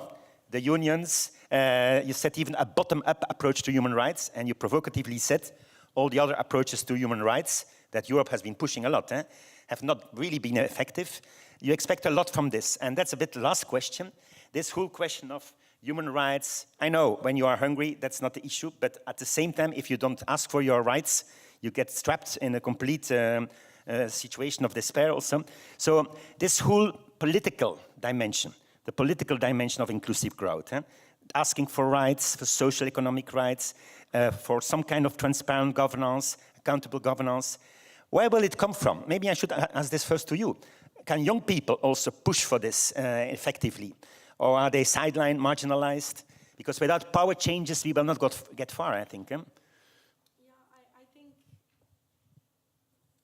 I think that this is, part of my personal mission in life, is that young people learn to stand up for civic engagement. This is our social responsibility, is to demand for our rights. I think our social responsibility is to demand for a seat on the table. So I'm always at tables where I'm the youngest one, because we do need to be heard. And I think this is really what we have to do. We are marginalized. Oftentimes when I'm sitting there, the conversations that are being had does not take into account many things which are my daily life, your daily lives. So I do think that this is a problem. We are marginalized for sure. The policy makers are not the future. So we are going to suffer if that doesn't change. Yeah. Patrick, that must be also an issue close to your heart. Power from below, as you said, that is going to come. What is your vision on the theory of change in this kind of rights-based approaches and all the rest of it that Europe also puts forward? Yes, and I mean, I really support that. I mean, this it's not a sequence. Yeah. It's not a sequence. First, industry, then trickle down, then maybe middle class, then maybe some other people who will march on the streets and demand for their rights and so on. Everything has to be done simultaneously. I mean, and Europe has its own model that is a rights-based model. So when we deal with third countries, we have to be frank on this and say, this is our point of departure. This is a rights-based approach. And by helping also those governments to have good governance, but also by supporting civil society in those countries so that they can be a countervailing power in their societies, by supporting the social partners so that they can also develop systems of social dialogue and collective bargaining. I think we have to do that simultaneously. Perfect, that's very interesting, and it's not easy, because as you know, many countries in Africa are now closing space. But I go to the last speaker before the audience, that's Nicolas, please. On this issue of power and bottom-up fight for social justice, etc. Well, my message is in 3 parts. First is bold actions. Second is humble evaluations, and third is vision. So the problems of inequality today are not going to be resolved with the same means. So we need to have as many as possible various projects with humble actions to find out solutions. And where we evaluate, we need really to be humble. From governance, from companies, from universities, from civil societies, and really pick those solutions who work, that really work. We sometimes thought that biofuel will solve our problems. It created bigger ones. And then vision for sustainability. This needs to be developed. Yeah. You have the last word before we go to the audience, and please go ahead. Please, what Africa is asking for is jobs, jobs, jobs. They do not need big programs. They do not need environments. They need jobs. They need quality jobs. That's it. Yeah. But of course, it begs the question why the jobs are not providing, when they are not coming. And in many countries, if you do a political economy of the private sector, of the industrial policies, of the policies, you see that there's a lot of resistance. They even call it the rentier economics, which prevent precisely the new jobs to be created, all the creativity of young people to precisely find its way out. So I think from this research that we also observe, we fully agree. But then you have to look at the reasons why there are no sufficient jobs that are created, despite all the avenues and possibilities. I know it's a tricky issue, governance and inclusive development, all the rest of it. Okay, let's go to the audience. If we come back the last time then for you for a final feedback of the questions. We have still more than an half an hour for questions, so that's good news. And I hope that there will be many of you. But please, you can make also a comment. But I have been in seminars or in debates where then the comment is longer than the keynote speaker. So that we should try to avoid if it's possible. So I will be also here a dictator and not a democrat. So short questions of maximum 1 minute if possible, or a comment. Thank you very much. I see already one impatient hand here, and I hope to see a lot others. Thank you. Present yourself quickly, of course. I'm Richard from Uganda.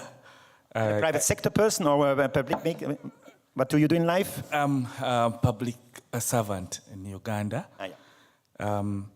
Thanks so much for the discussions. One, Africa is not only trapped, but also handicapped. And it's you Europeans that handicapped Africa. So whatever discussions you want to give, let's go back to history and set Africa free. The leadership follows your standards, the education system, and the thinking. So you need to go back and set Africa free. Otherwise, Americans and Chinese are feeding this tied Africa with the little pieces that they are giving. So if you are, I like what Professor said, let's be humble and see where did history go wrong. Because now everyone is looking at Africa and they all have a right to judge Africa. You're saying that exporting, Africa is trapped into exporting. But every economy started with exporting. China is exporting and growing so fast. You cannot say we have resources and we are not exporting them. My thinking is, how do we go into Africa and help Africa untie its hands and be able to fully participate in the economy? Maslow's hierarchy. I like what Khadija said. If we are still surviving with a lot of poverty, don't expect us to think otherwise. We shall go with whoever has bread in his hands. So, as Maslow says, if we are still in the survival mode, you have to understand us and come at that level. The other thing is... last point. Yes. The last point, I liked the ideas that came out that we need to think about opportunity, an opportunity model. And secondly, investment strategy. So what opportunities do we see in Africa, and how do we equitably provide investments that bring the good jobs that my good friend has said? Good. So without that, the purchasing power in Africa cannot attract the investors from Europe. Thank you so very much. Thank you very much, my colleague from Uganda. And I see many other hands, but I don't see much, in fact. But there was someone here. Yes. Thank you very much, and thank you for arranging this discussion. My name is Eli. I'm from Uganda, and I'm from university education. What I can see happening now is a new form of scramble for Africa. New form of scramble for Africa. China is there, US is there, now Europe feels left behind. So they are ganging up to say, these Chinese have taken over Africa, how can we benefit? So this is a new form of scramble for Africa, which, in my view, is not intended to benefit Africa. My view is, if Africa is going to develop, we are talking about the relationship between Africa and Europe being mutual. It cannot be mutual. You have, they don't have. So how can we be looking at mutual benefits? I think Africa must rise, its leadership must wake up, and if it is to develop, African leadership must take the lead in identifying the problems of Africa, diagnosing the challenges, and step by step coming up with solutions with the help of their friends who are coming to help them, but they have their own development agenda. There's nobody who's going to come to Africa and say, we are coming to help Africa to grow. They have their own agenda. They have their own economists. They have calculated how much money they will invest and how much they will benefit in 100 years' time. So everything cannot be mutual. The relationship cannot be mutual. Africa must develop on its own.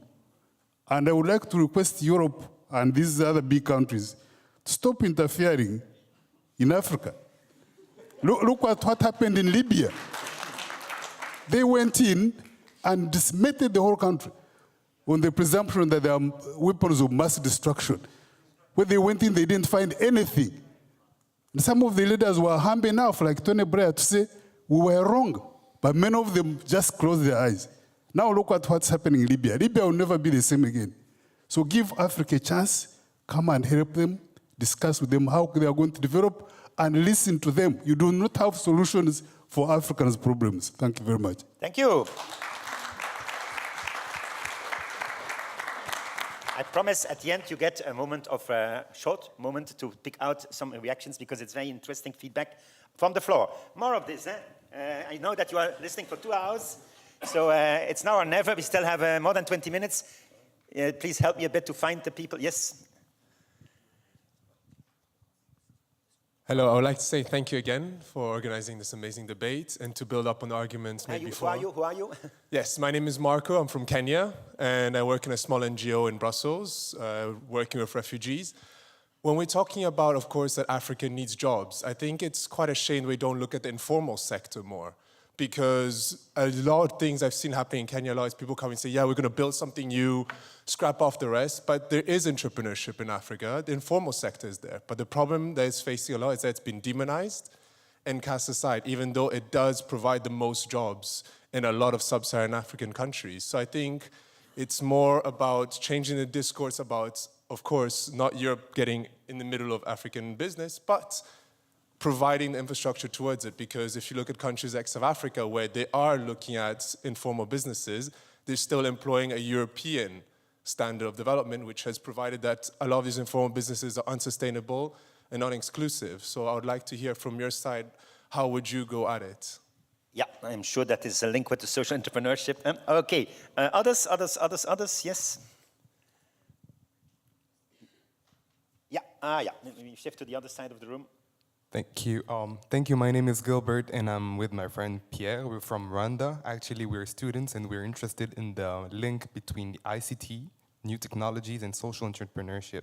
What is its role in Africa, and especially, what's the impact of ICT in social, in society?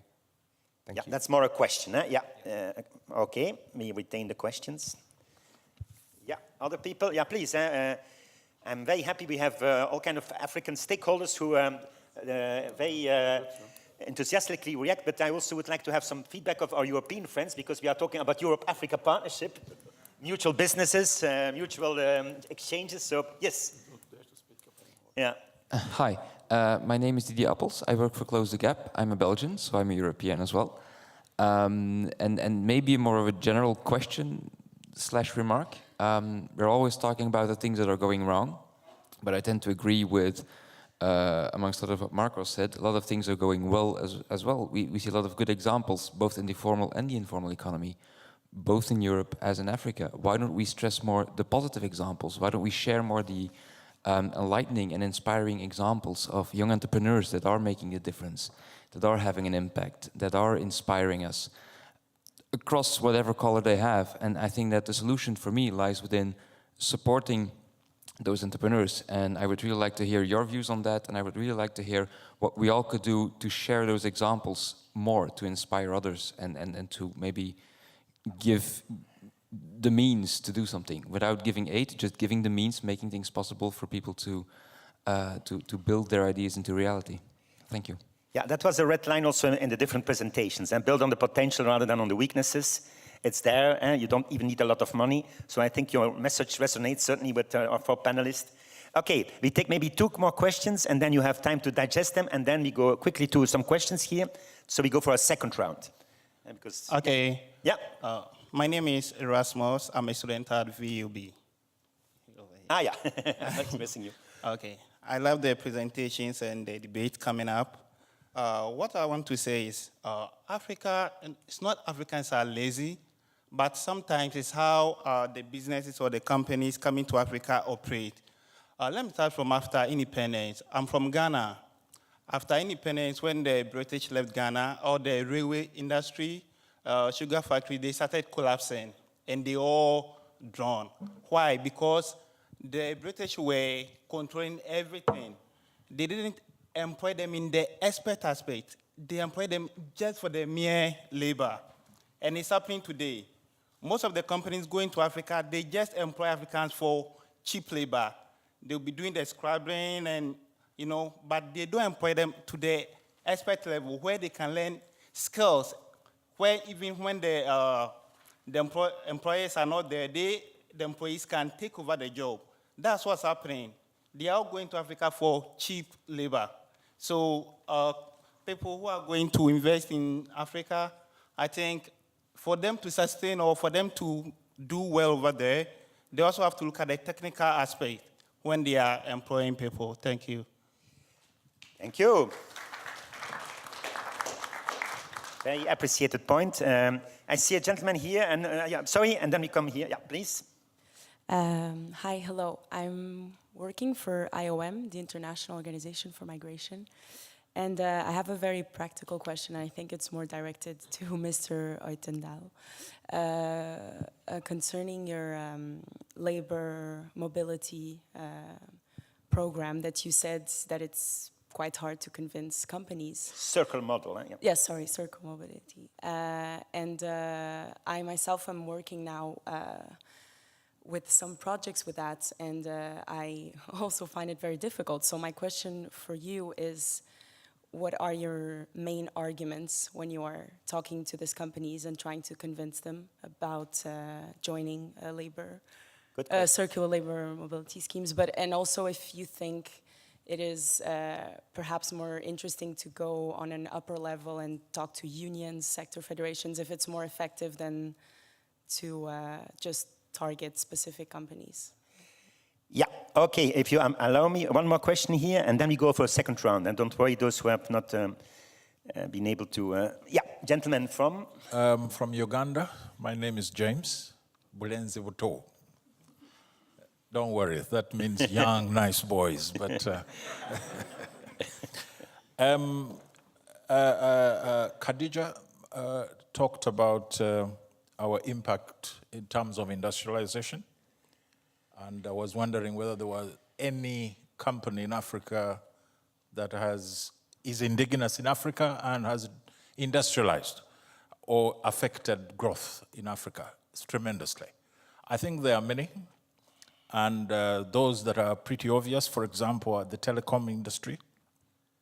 We have MTN, which started in South Africa, and it has spread all over Africa, and it has revolutionized the communication and has used very basic methodologies, different from Europe. And I think Europe is also picking lessons from that. In Kenya, we have Safaricom. They've not only done communication, they've gone into money transfers, and a lot of investment work is going on, and there are so many offshoots that are coming off here. So it is in Africa, it started in Africa, and I think it has affected positively the Africans. I think the challenge in Africa, we are like the elephant, which is taught from the beginning that when you have a chain on your leg, it doesn't matter whether it is tied on a chair, you are in that position. So we never move. So we are always getting back to the past. I think the issue here is our attitude. In Europe, one thing starts in Belgium, and the whole of Europe will take up the technology or you find the same things everywhere. So people learn from each other. But I think what we are lacking in ourselves is also support for our own ideas and things that we come up with. You go to an African country, they say this is local. People will look for something that is European, that is foreign, and they'll trust it more than what you develop within your own borders. So I think that's a challenge. Lastly, in terms of solutions, I've been listening very carefully to people in Europe, in other countries, and in Africa. We identify the problem, but we don't seem to be solution-oriented. I've listened to Khadija, and I was really inspired by your speech. And you asked very many rhetorical questions. And towards the end, you said, I don't really know what we can do, but I feel it is not right. And I think that's a good starting point. But I think Europe seems to be interfering or telling us what to do because whenever you listen, somebody's trying to say, but okay, that's the problem, so what do we do? Maybe we could do this, maybe we could do that. I think we as Africans need to move in that direction. Let's see what really works. And I think that's where the communities have failed. The youth in Africa are waiting for solutions. Even when you say, let me teach you something new, they say, pay me before you teach me. I mean, I think we need to deal with our own attitude, the way we see things. We need to move from identifying the problem to finding appropriate solutions. Yep. I think that's where we want to go. Thank you.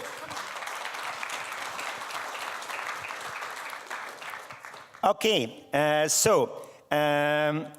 we still have an half an hour before a well-deserved reception allows you to continue informal talks. So I propose short reactions. Maybe each 2 minutes you pick out some elements, because I really want to have last opportunity to the floor. If not, I come back to you. Is that good? Maybe you start, Carl, this time, yes? Okay, I would like to... a few questions specifically for you. there's one question specifically for me, but maybe first, a comment on the telecom issue. The telecom opportunity. Telecoms have not really created a lot of more jobs in Africa. Telecoms are not yet used to create value change between different industrial partners. Telecoms today take the money out of the individual, and that's almost all. Excuse me, that's not a good example. Yeah. There is not Africa, to me, my friends in Africa tell me that they have to learn how to transform the local resources locally and add value. And yes, telecoms can be used afterwards to sell that and to create partnerships. But Africa has to learn, that is what my people, what the context I have in Africa, we have to learn the craft of international entrepreneurship in order to transform the local resources locally. Instead of exporting the local resources, they have to be transformed and add value locally. That is what has to be done. We should not look at ICT as something in itself. That's only a way to facilitate. But we have to, Africa wants to learn the craft of international productive entrepreneurship. Yeah. And then you had a question on... That's, in fact, if I may, it's a broader question, because many people say, how you convince those who are trapped in old ways of thinking? I think that's one of your passions in life. Not only for circular migration. What are the good arguments that... The problem I have is we are living here in Europe with that stereotype idea, that we have to help. And that's a problem, And the schooling will not be good enough, and so on and so on, and we have to help. And sorry, the NGOs tell us that we have to help. And 1111 tells us that we have to help. And ondernemers tells us we have to help. And so on and so on. And Exchange says we have to help. All those organizations here, we have to help. We have to help those poor people. But that does not help, at the end. So what I would like to do is, my dream is to be able to organize all over Belgium town hall debates where I always can ask my circular migrants to speak up. And they show to the other people... That's the demonstration effect. To demonstrate, And they inspire other people, yes, there is something going on in Africa. There is really there are good people over there. And only then, they will subscribe to our programs of circular migration. Clear. Then the AHR please welcome Nicolas. The floor, there came very messages and different messages. I pick a few of them. Untie the hands, I have heard, policy space for Africa, space for our own solutions. Of course, there's also implications for Africans themselves, attitudes, etc. But this idea comes back, space for our own things, and then maybe also the whole question of the agenda of Europe, as someone put it very clearly on the table. But you pick out what you struck you most. Yep. The agenda for Europe, I will leave to Patrick, if I may. Didier said something very important. What are the good examples? And there are many good examples.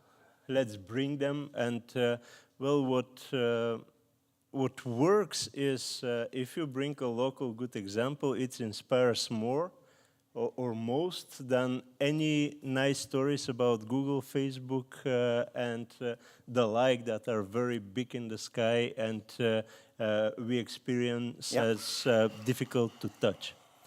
Then there was a question on ICT and social entrepreneurship for Africa. ICT, yes, many and a lot of value added there, but don't forget that there are many other new technologies coming up. Look at those technologies as well. Yeah. And technology as such is important for the further development.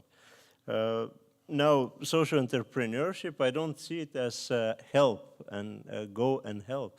I see it as a new way, as an innovative way of solving solutions. And empowering people.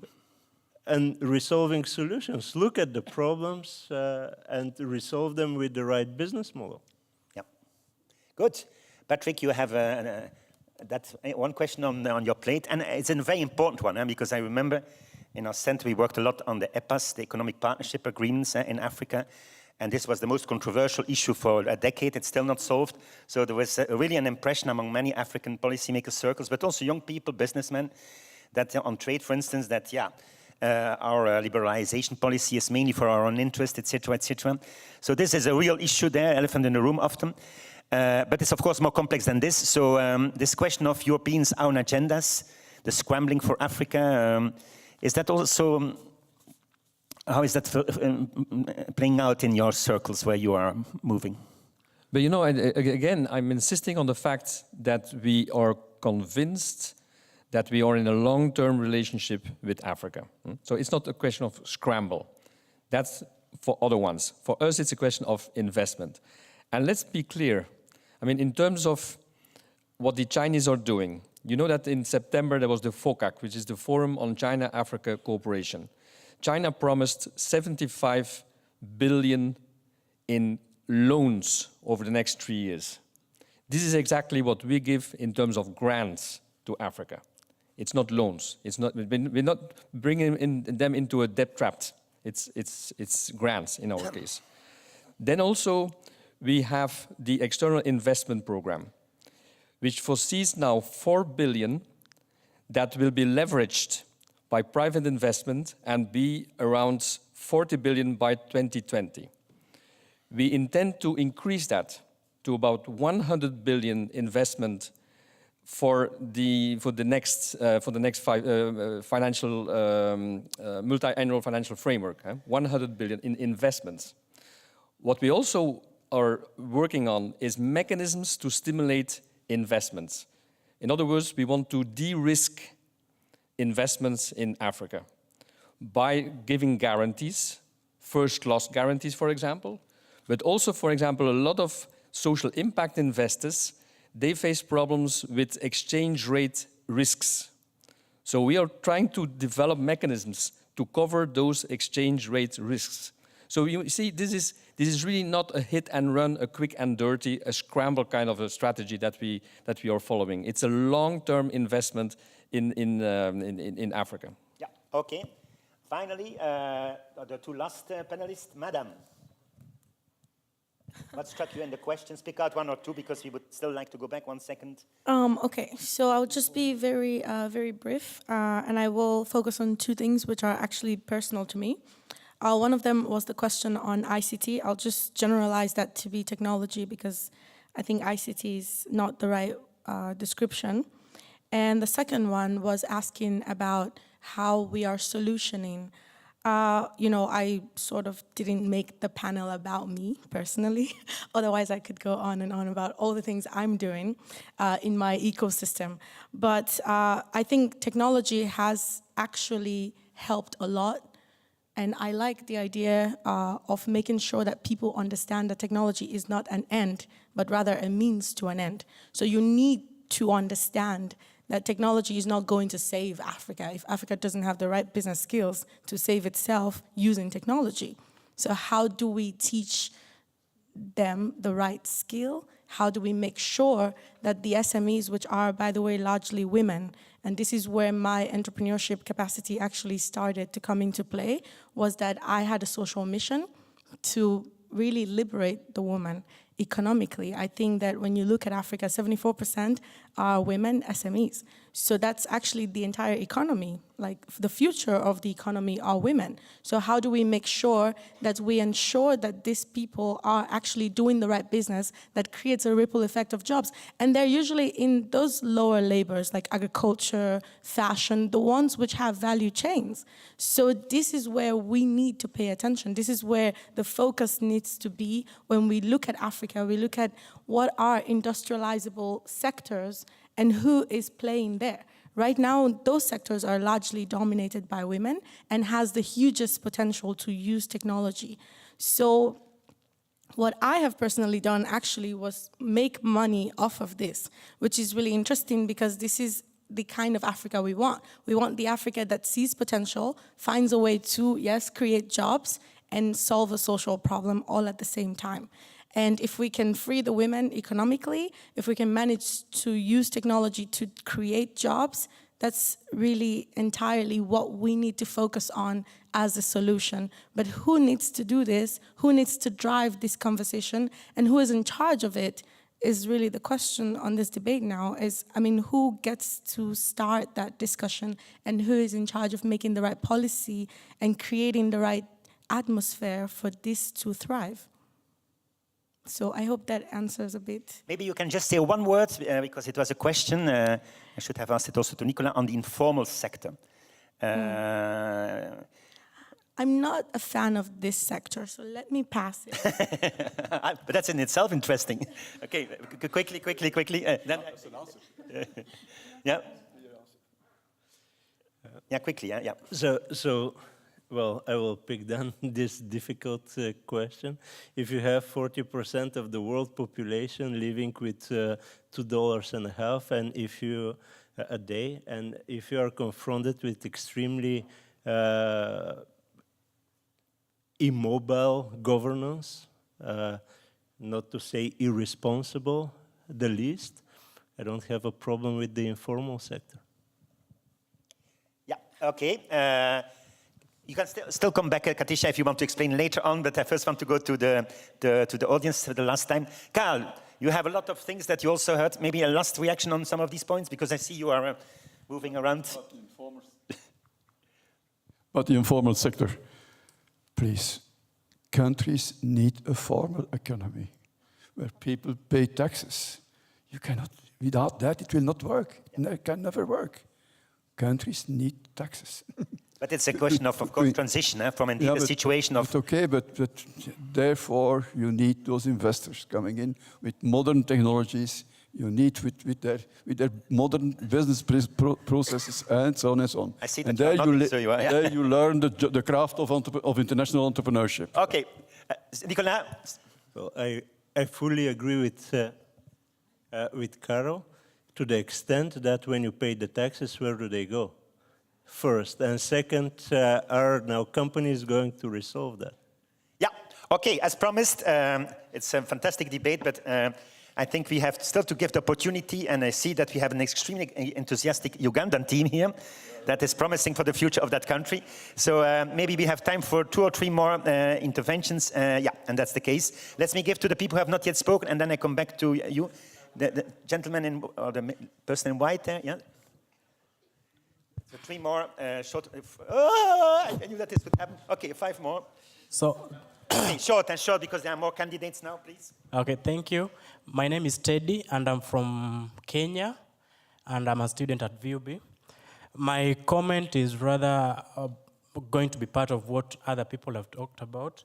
Like when people come to Africa to or develop Africa, so to speak, are we really considering the actual African problem? Like when you come there, do you look at what the African really wants, or the African idea to an African problem, or is it a European idea to an African problem?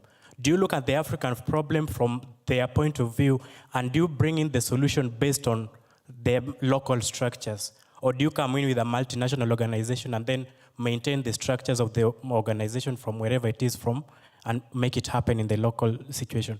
And then when you're again developing the local situation, are you studying or rather developing a local research base to bring in the solution you're bringing, or are you going to look at the very worst in Africa, like take a few pictures with starving children and then show it to the media? Is the media going to show the same picture back in the country, or are they going to show a different picture? And then you go think of Africa as a wildlife continent, so to speak, where you can go do your tourism and then take a few photos with the suffering children.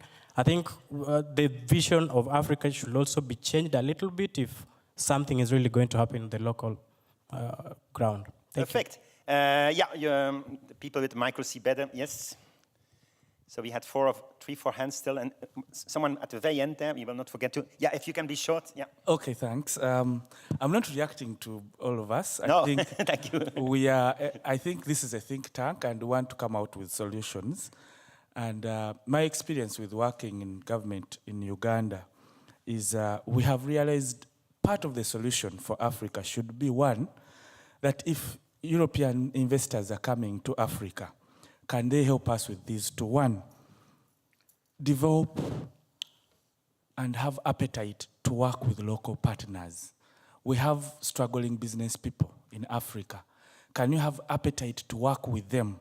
Why? We need the technology transfer, we need the skills, and we need them to be exposed into the international business management. So local partnerships are important. Secondly, is investing into the global, enabling Africa to access global value chains. And this has affected Africa in a way that most of our products are poor quality. And every time they come into Europe, they are banned. Then Africa will be able to feed Europe if we can work on developing these value chains. If you're saying that Africa has the capability of feeding Europe, then we have to work at these value chains. How do we enable Africa tap into these value chains? Thank you so much. Thank you. If I'm not wrong, we have 2 more hands somewhere. I will just make some comments, maybe first about I'm a student in architecture in Ghent. And the first comment is like, Carl was talking about those investment in Africa. And if you take, for example, those big firms as H&M, which open a factory in Ethiopia, where people are paid less than they were in Asia, I don't think this is something we need in Africa. And what are you going to do in terms of policies, for example? Those people doesn't pay any taxes in Europe, so if they go to Africa, it's the same. What guarantee do we have when we bring those kind of big firms working in Africa? They will not pay any tax in Africa. It raised the question about who is benefiting of all those things. The second point was about bringing those computers, for example, in Africa. I think Africa has a lot of knowledge. The same thing it was in Ethiopia. We have been in Ethiopia, and in Ethiopia you have the biggest open market there, like the Mercato market, and there people are able to do recycling without even have been taught those things from Europe. They know how to do things by themselves. Yeah. The last point is Europe really willing to do something for Africa? I don't think so. If you take, for example, Congo, where you have this coltan, if Congo start to export the coltan by themselves, the people which are going to lose money are Europeans. So I don't think people in Europe really want to do something for Africa. Yeah. We have to. Okay. Yeah. Sorry, I have to more or less be strict because I really want to go back. So we have, no, I see 2 more, huh? That's all? Yeah. Oh, yeah. Really, 1 minute per person, if you allow me, because Girls also. Yes, that's good, that's good. Okay, since you have Ugandans, Kenyans 1 minute, speaking, then a Gambian must speak.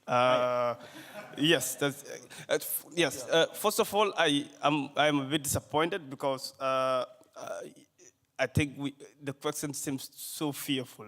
You know, who benefits? Who is not benefiting?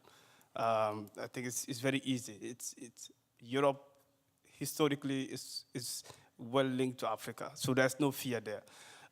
China, on the other hand, our relationship, Africa's relationship with China can be dated back to the BC, 220 BC, and 202 AD. So it's been a long time. It's not today. I think, yes, in terms of Khadija, as a young person, I am connected to what you are saying, but also we also need to put 2 balance here. Okay, we're talking about a young population. But also we also need to factor in the mortality rate. So it means in Africa that, you know, the more you give birth, the more you expect a lot of death before they reach their prime or even at age. So all of these factors we also need to put into consideration. Yeah. And my final comment, of course, would be the issue of you're talking about a more formal sector, you know, paying taxes. These are good things, but we need to get the institutions right. We need to fasten our seatbelt. Otherwise, we just pay the corruption and all of these regulations. They continue to affect the productivity and the growth of Africa. And I think this is something that we need to do. And to the organizers, next time, I would suggest to have more of these experts from Africa to share the African story. You know, I think that is really important. With all due respect, I know the knowledge is really powerful, but why not bring more and more of these experts from this? Okay, thank you. Really, 3 more, and then 3 more, if possible, 1 minute, and then we go for the last time back to the panel, and we try to conclude, because I guess some of you must also catch trains and etc. Okay. Yeah, the ladies are coming there. The ladies are coming there, Madame. Hi, thank you. everyone. Hello, Madame. I'm Celine. I'm not a businesswoman. I'm a social worker, but I came here just because I'm half Congolese, and for me it's important to be here to listen to you guys. I just want to say my comments because I have the feeling that what has to change is the mentality of Africans, I think. Because we have so many good examples in Africa of countries where everything works pretty well and they have businesses. Like the guy said, they know how to recycle, they know how to do business, they know how to have new energies and stuff. So why the more developed countries in Africa wouldn't help like other countries who don't know a lot? So this is my question. Why? Because Africans were like in history pretty good without Europeans. So I don't think Africa needs Europe. I have the feeling that Europe often is just scared to, I don't know why, but because Africa can be the next leader, but everybody wants to be in Africa. I have the feeling because a lot of people are scared for Africa to be the leader. But it's a continent, and I really think we need to change the mentality and share between Africans the knowledge and help, just help each other, but just between Africans as a continent and as a big country, and that's my opinion. Okay, thank you very much. I think he's the last speaker now, yes? Is it working? Oh, yes, it's working. Yeah. I'm an Erasmus student from Austria. I'm over here. Yeah. Thank you. And I wonder if you as a group of experts think that it's suitable to talk about Africa and Africa's solutions and Africa's problems, to talk about Africa as it would be one country. since it's in fact about over, I think, 50, even more. What do you think about that? Very good question. The same for Europe, by the way. Yeah. You get in the higher echelons now, please. Hi. Hi. I think it's my turn. You say it again? Yeah. Okay. I'm just going to make one quick remark very shortly because I know we're running out of time. For Mr. Van Uytendalen. I'm here, by the way. My name is Emma from 1111, and I'm a bit worried that you think that we say that we need to help Africa. If you read that somewhere, you really have to show me where, because that is something worrying. I think that's an idea from the past. Today, we definitely do not think we need to help Africa. And if that's the impression, then we really need to have a deeper conversation together, because that's really 25, 30 years ago. What we do say, and maybe that's something sometimes people are tired of hearing it, but we will continue to say it, is that we are worried and that we want to continue to make sure that the poorest of the poor are not left behind. So it's not about helping Africa or helping the Africans, it's about making sure that the poorest of the poor are not left behind. Of course, aid is not, it's a very difficult subject today, but we are way beyond. We have to give aid, and that's the only thing we have to do. You know, you talked about taxes. I love taxes. I think taxes are very important. Now I'm speaking for myself, but the organization is working on fair tax. So that means we recognize taxes are important. Investment, really, of course. Everybody wants to invest, please do. But let's make sure that they are pro-poor. That's what it's really about. So it's not about helping Africans or helping Africa. It's about just making sure that if we want to indeed have the SDG agenda, that nobody is left behind. Yeah, thank you. That's an interesting perspective, because indeed civil society is also changing. You have different perspectives, but a lot of the civil society people have moved beyond help and see this kind of issues central. Okay, I think Madame here. Yeah, that's the last one. Yes, historic moment. Over here. Yeah, okay. Yeah, I think we play the blame game a lot. Like, it's Africa, the fault is Africa, the fault is Europe, they didn't help us, or we didn't help ourselves. But we have to look at it from this perspective. In Africa, the infrastructure, especially in most African countries, there are no infrastructure to support advancement, really. You go to a country like Nigeria, where I am from originally, we are over 180 million people. And we're still rejoicing on having railway line in a few states. You see people rejoicing. We don't have electricity in most places. When there is electricity now, you see people screaming, oh, there is electricity. We have to solve these infrastructural problems first. No matter the amount of billions of euros or dollars you bring to Africa, or the amount of money we have in Africa, if we don't solve these problems, we are not going to advance. It's for sure, we are not going to. Yeah. So these things need to first be tackled in one way or the other. We have to find a way around it. They must be solved. Otherwise, having a relationship with Europe or Europe having a relationship with Africa would never work. And we have to change our mentality as Africans. All this mentality of, oh, they have to give us, they have to give us. No.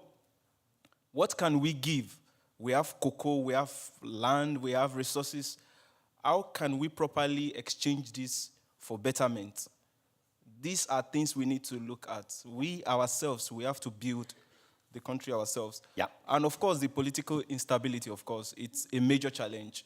We have to think as youths, how do we solve this? How do we ensure that the people in charge can help improve the infrastructure that can bring a partnership that will work? It's clear. Thank you. I have to. Yeah, thank you very much. I'm sorry that I have to interrupt you. Okay, one or two more. And then we really have to stop, because otherwise we run out of time. So, Madame in red, and then this lady, and then the rest is for the reception. You can still talk at the reception. Madame. Hello, good evening. I really thank you for your information and knowledge. And I'm Gracia. I'm a student from K11, a business student. And for me, it kind of comes back to some type of back and forth of Africa says, okay, we are the one, we want to help ourselves, and Europe say, okay, we want to invest. And I want to bring this back to, okay, let's look at history. The Europeans came, they colonized, they stole, I will people said it, and they went back, they built their country, they are the richest, and now Africa is trapped, is handicapped. Now China see an opportunity, okay, let's come, let's take some resources. So basically, Africa is the land of the opportunity where people can go, get resources, and such on. So now, Europe wants to invest in Africa and say, okay, we want to put billions in entrepreneurship. Lady right here say we don't want to help, we want, okay, so just to summarize what I've heard basically, and for me, this is not leading to any type of solution or any type of understanding, because there is a big conflict of interest, first of all, from people having this type of hatred, of this type of, we want to become the leader, and if that's the attitude, if that's the mentality, no one is getting anywhere. So this is just a comment just to say that, it's not to disrespect, but just to point out that this creates a big conflict of interest. Conflict of interest. Last intervention, and then we have 1 minute. Madam here. Yeah, you. Yeah, the rest I must think myself. Yeah, please. Here, someone here. The mic. It's this lady here. Yeah. Hello. Yeah. The lady. Can you bring a micro here? Yes. Yeah. Okay, 2. But really, 30 seconds, please. Yeah. I just want to. I'm too lenient today, but that's good that you have an enthusiastic room. Please. I am not going to talk about the story, but I just want to suggest a few questions. How does indeed entrepreneurship has maybe to struggle or to bypass political problems in specific African countries? For example, do we not have a lot of problems with 2-term limits of political class? Do we not have a lot of opposition crackdown? Do we not have a lack of idea of Pan-Africanism? Do we not have a reluctance to open up the economical African Union free zone? Do we not have a problem with a single currency in Africa or one single African passport so that people can travel around to make business? Yeah, but if, that's clear. You add to the complexity, but these are real questions. And now really, Madam, the last question, and then I give you 1 minute. I will eat up my time of conclusion. I think this seminar is a conclusion in itself. So 1 minute for the guest, and then Madam, you have the last word in the audience. Thank you. I have a question. Hi, what is your name?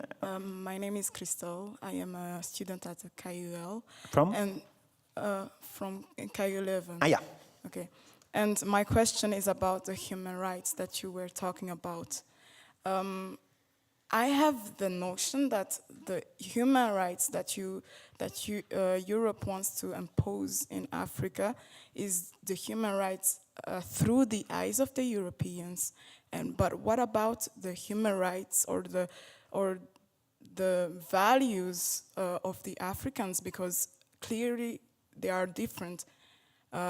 Like I would give an example of respect. Respect is something that is really, really important to the African people.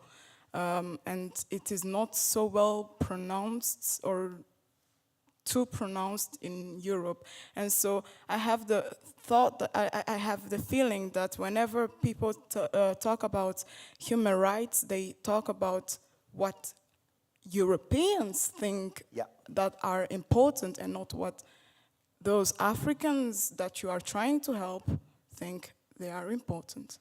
Yeah, okay, well, also good point. And so now I have to ask an enormous disciplinary task to our 4 panelists, because this was a very rich debate. You could expect this, and this is a topic that clearly touches us all, but it has so many dimensions. So, Nicola, I will start with you. Now I have my chronometer.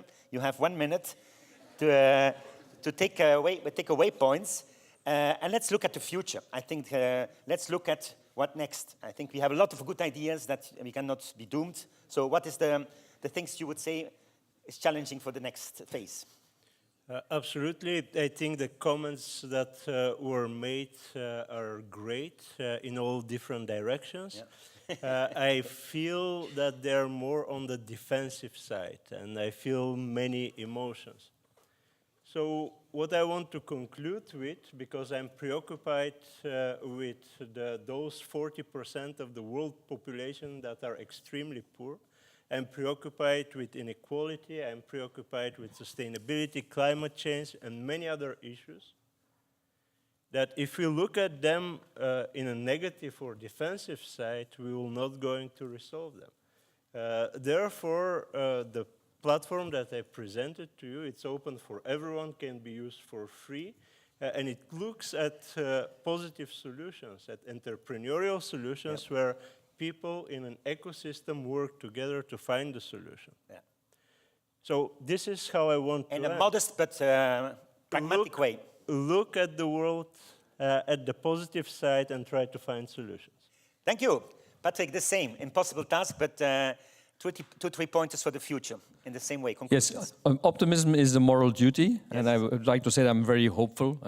I think we are a community of faith, and there are a number of things that matter. I think that indeed investment matters, infrastructure matters, it has been said, governance matters, and that includes social dialogue, participation of the population, redistribution matters, but also partnership matter a lot.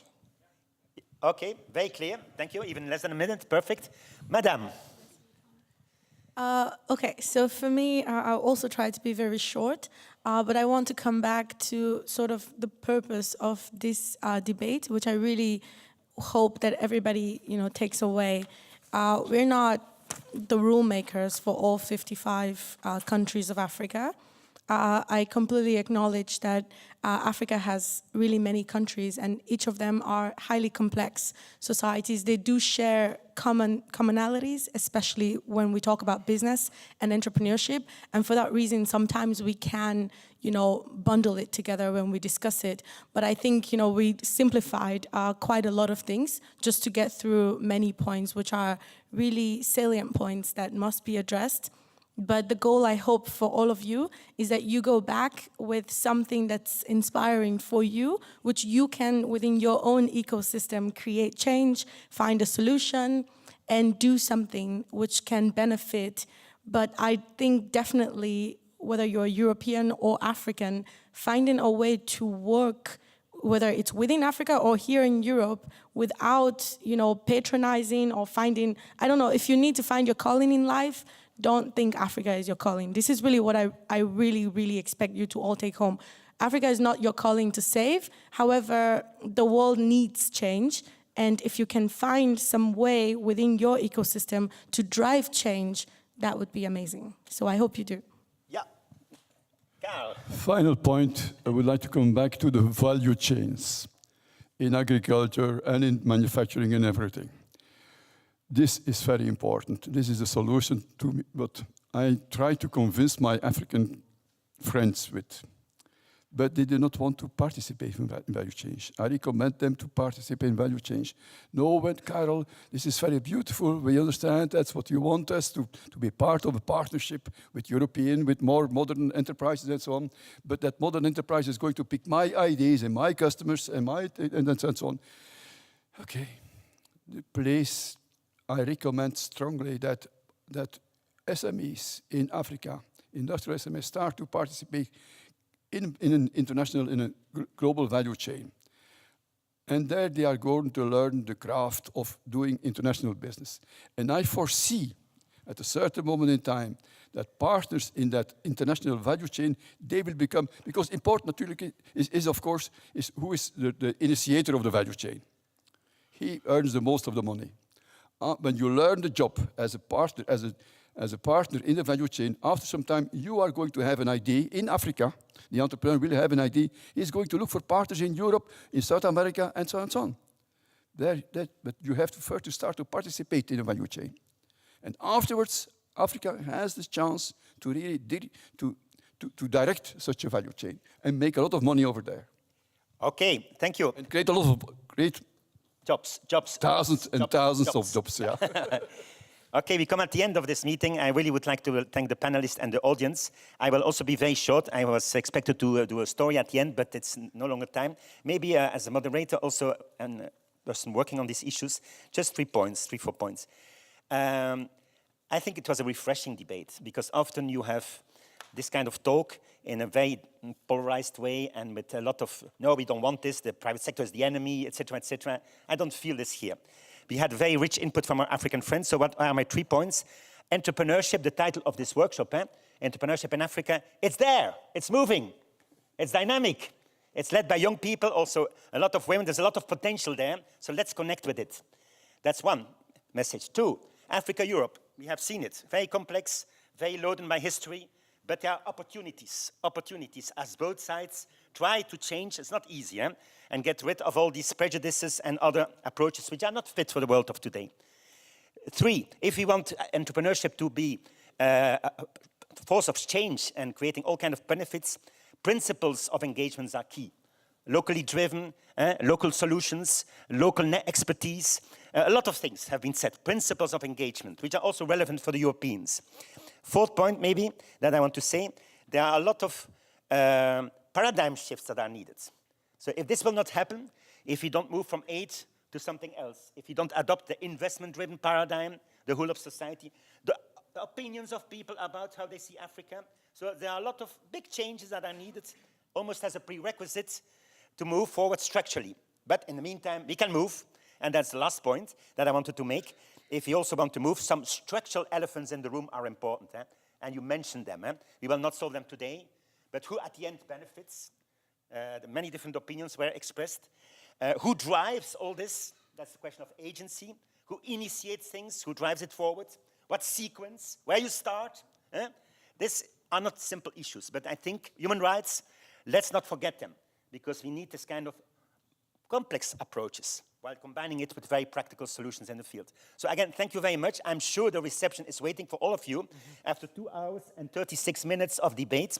So, and we will certainly continue during the reception. I guess maybe our UCOS friends want to say something. Our UCOS friends is here. I have to stop you now also. It's now my time to stop you. Thank you so much for everyone to be here. It's been an honor also to listen to your viewpoints. It's a pleasure to have you with us. We would also like to extend a small gift as a token of our appreciation. To the audience, thank you very much for being here. You were wonderful. Thank you for your enthusiasm and particularly for your critical questions. Yeah. Last but not least, this is very briefly, only 10 seconds. We would like to invite you to our next event, which is in the Ravenstaan Gallery, which is very close by here. And it's on the topic of sex work, reframing prostitution, where we will look closer to, and we aim to provide a nuanced debate into the insights and the dynamics and the daily needs of sex workers all over the world. Thank you. There's nothing left for me to say except for have a drink, enjoy the drink, enjoy meeting each other, and hope to see you next time. Thank you so much. Thank you also.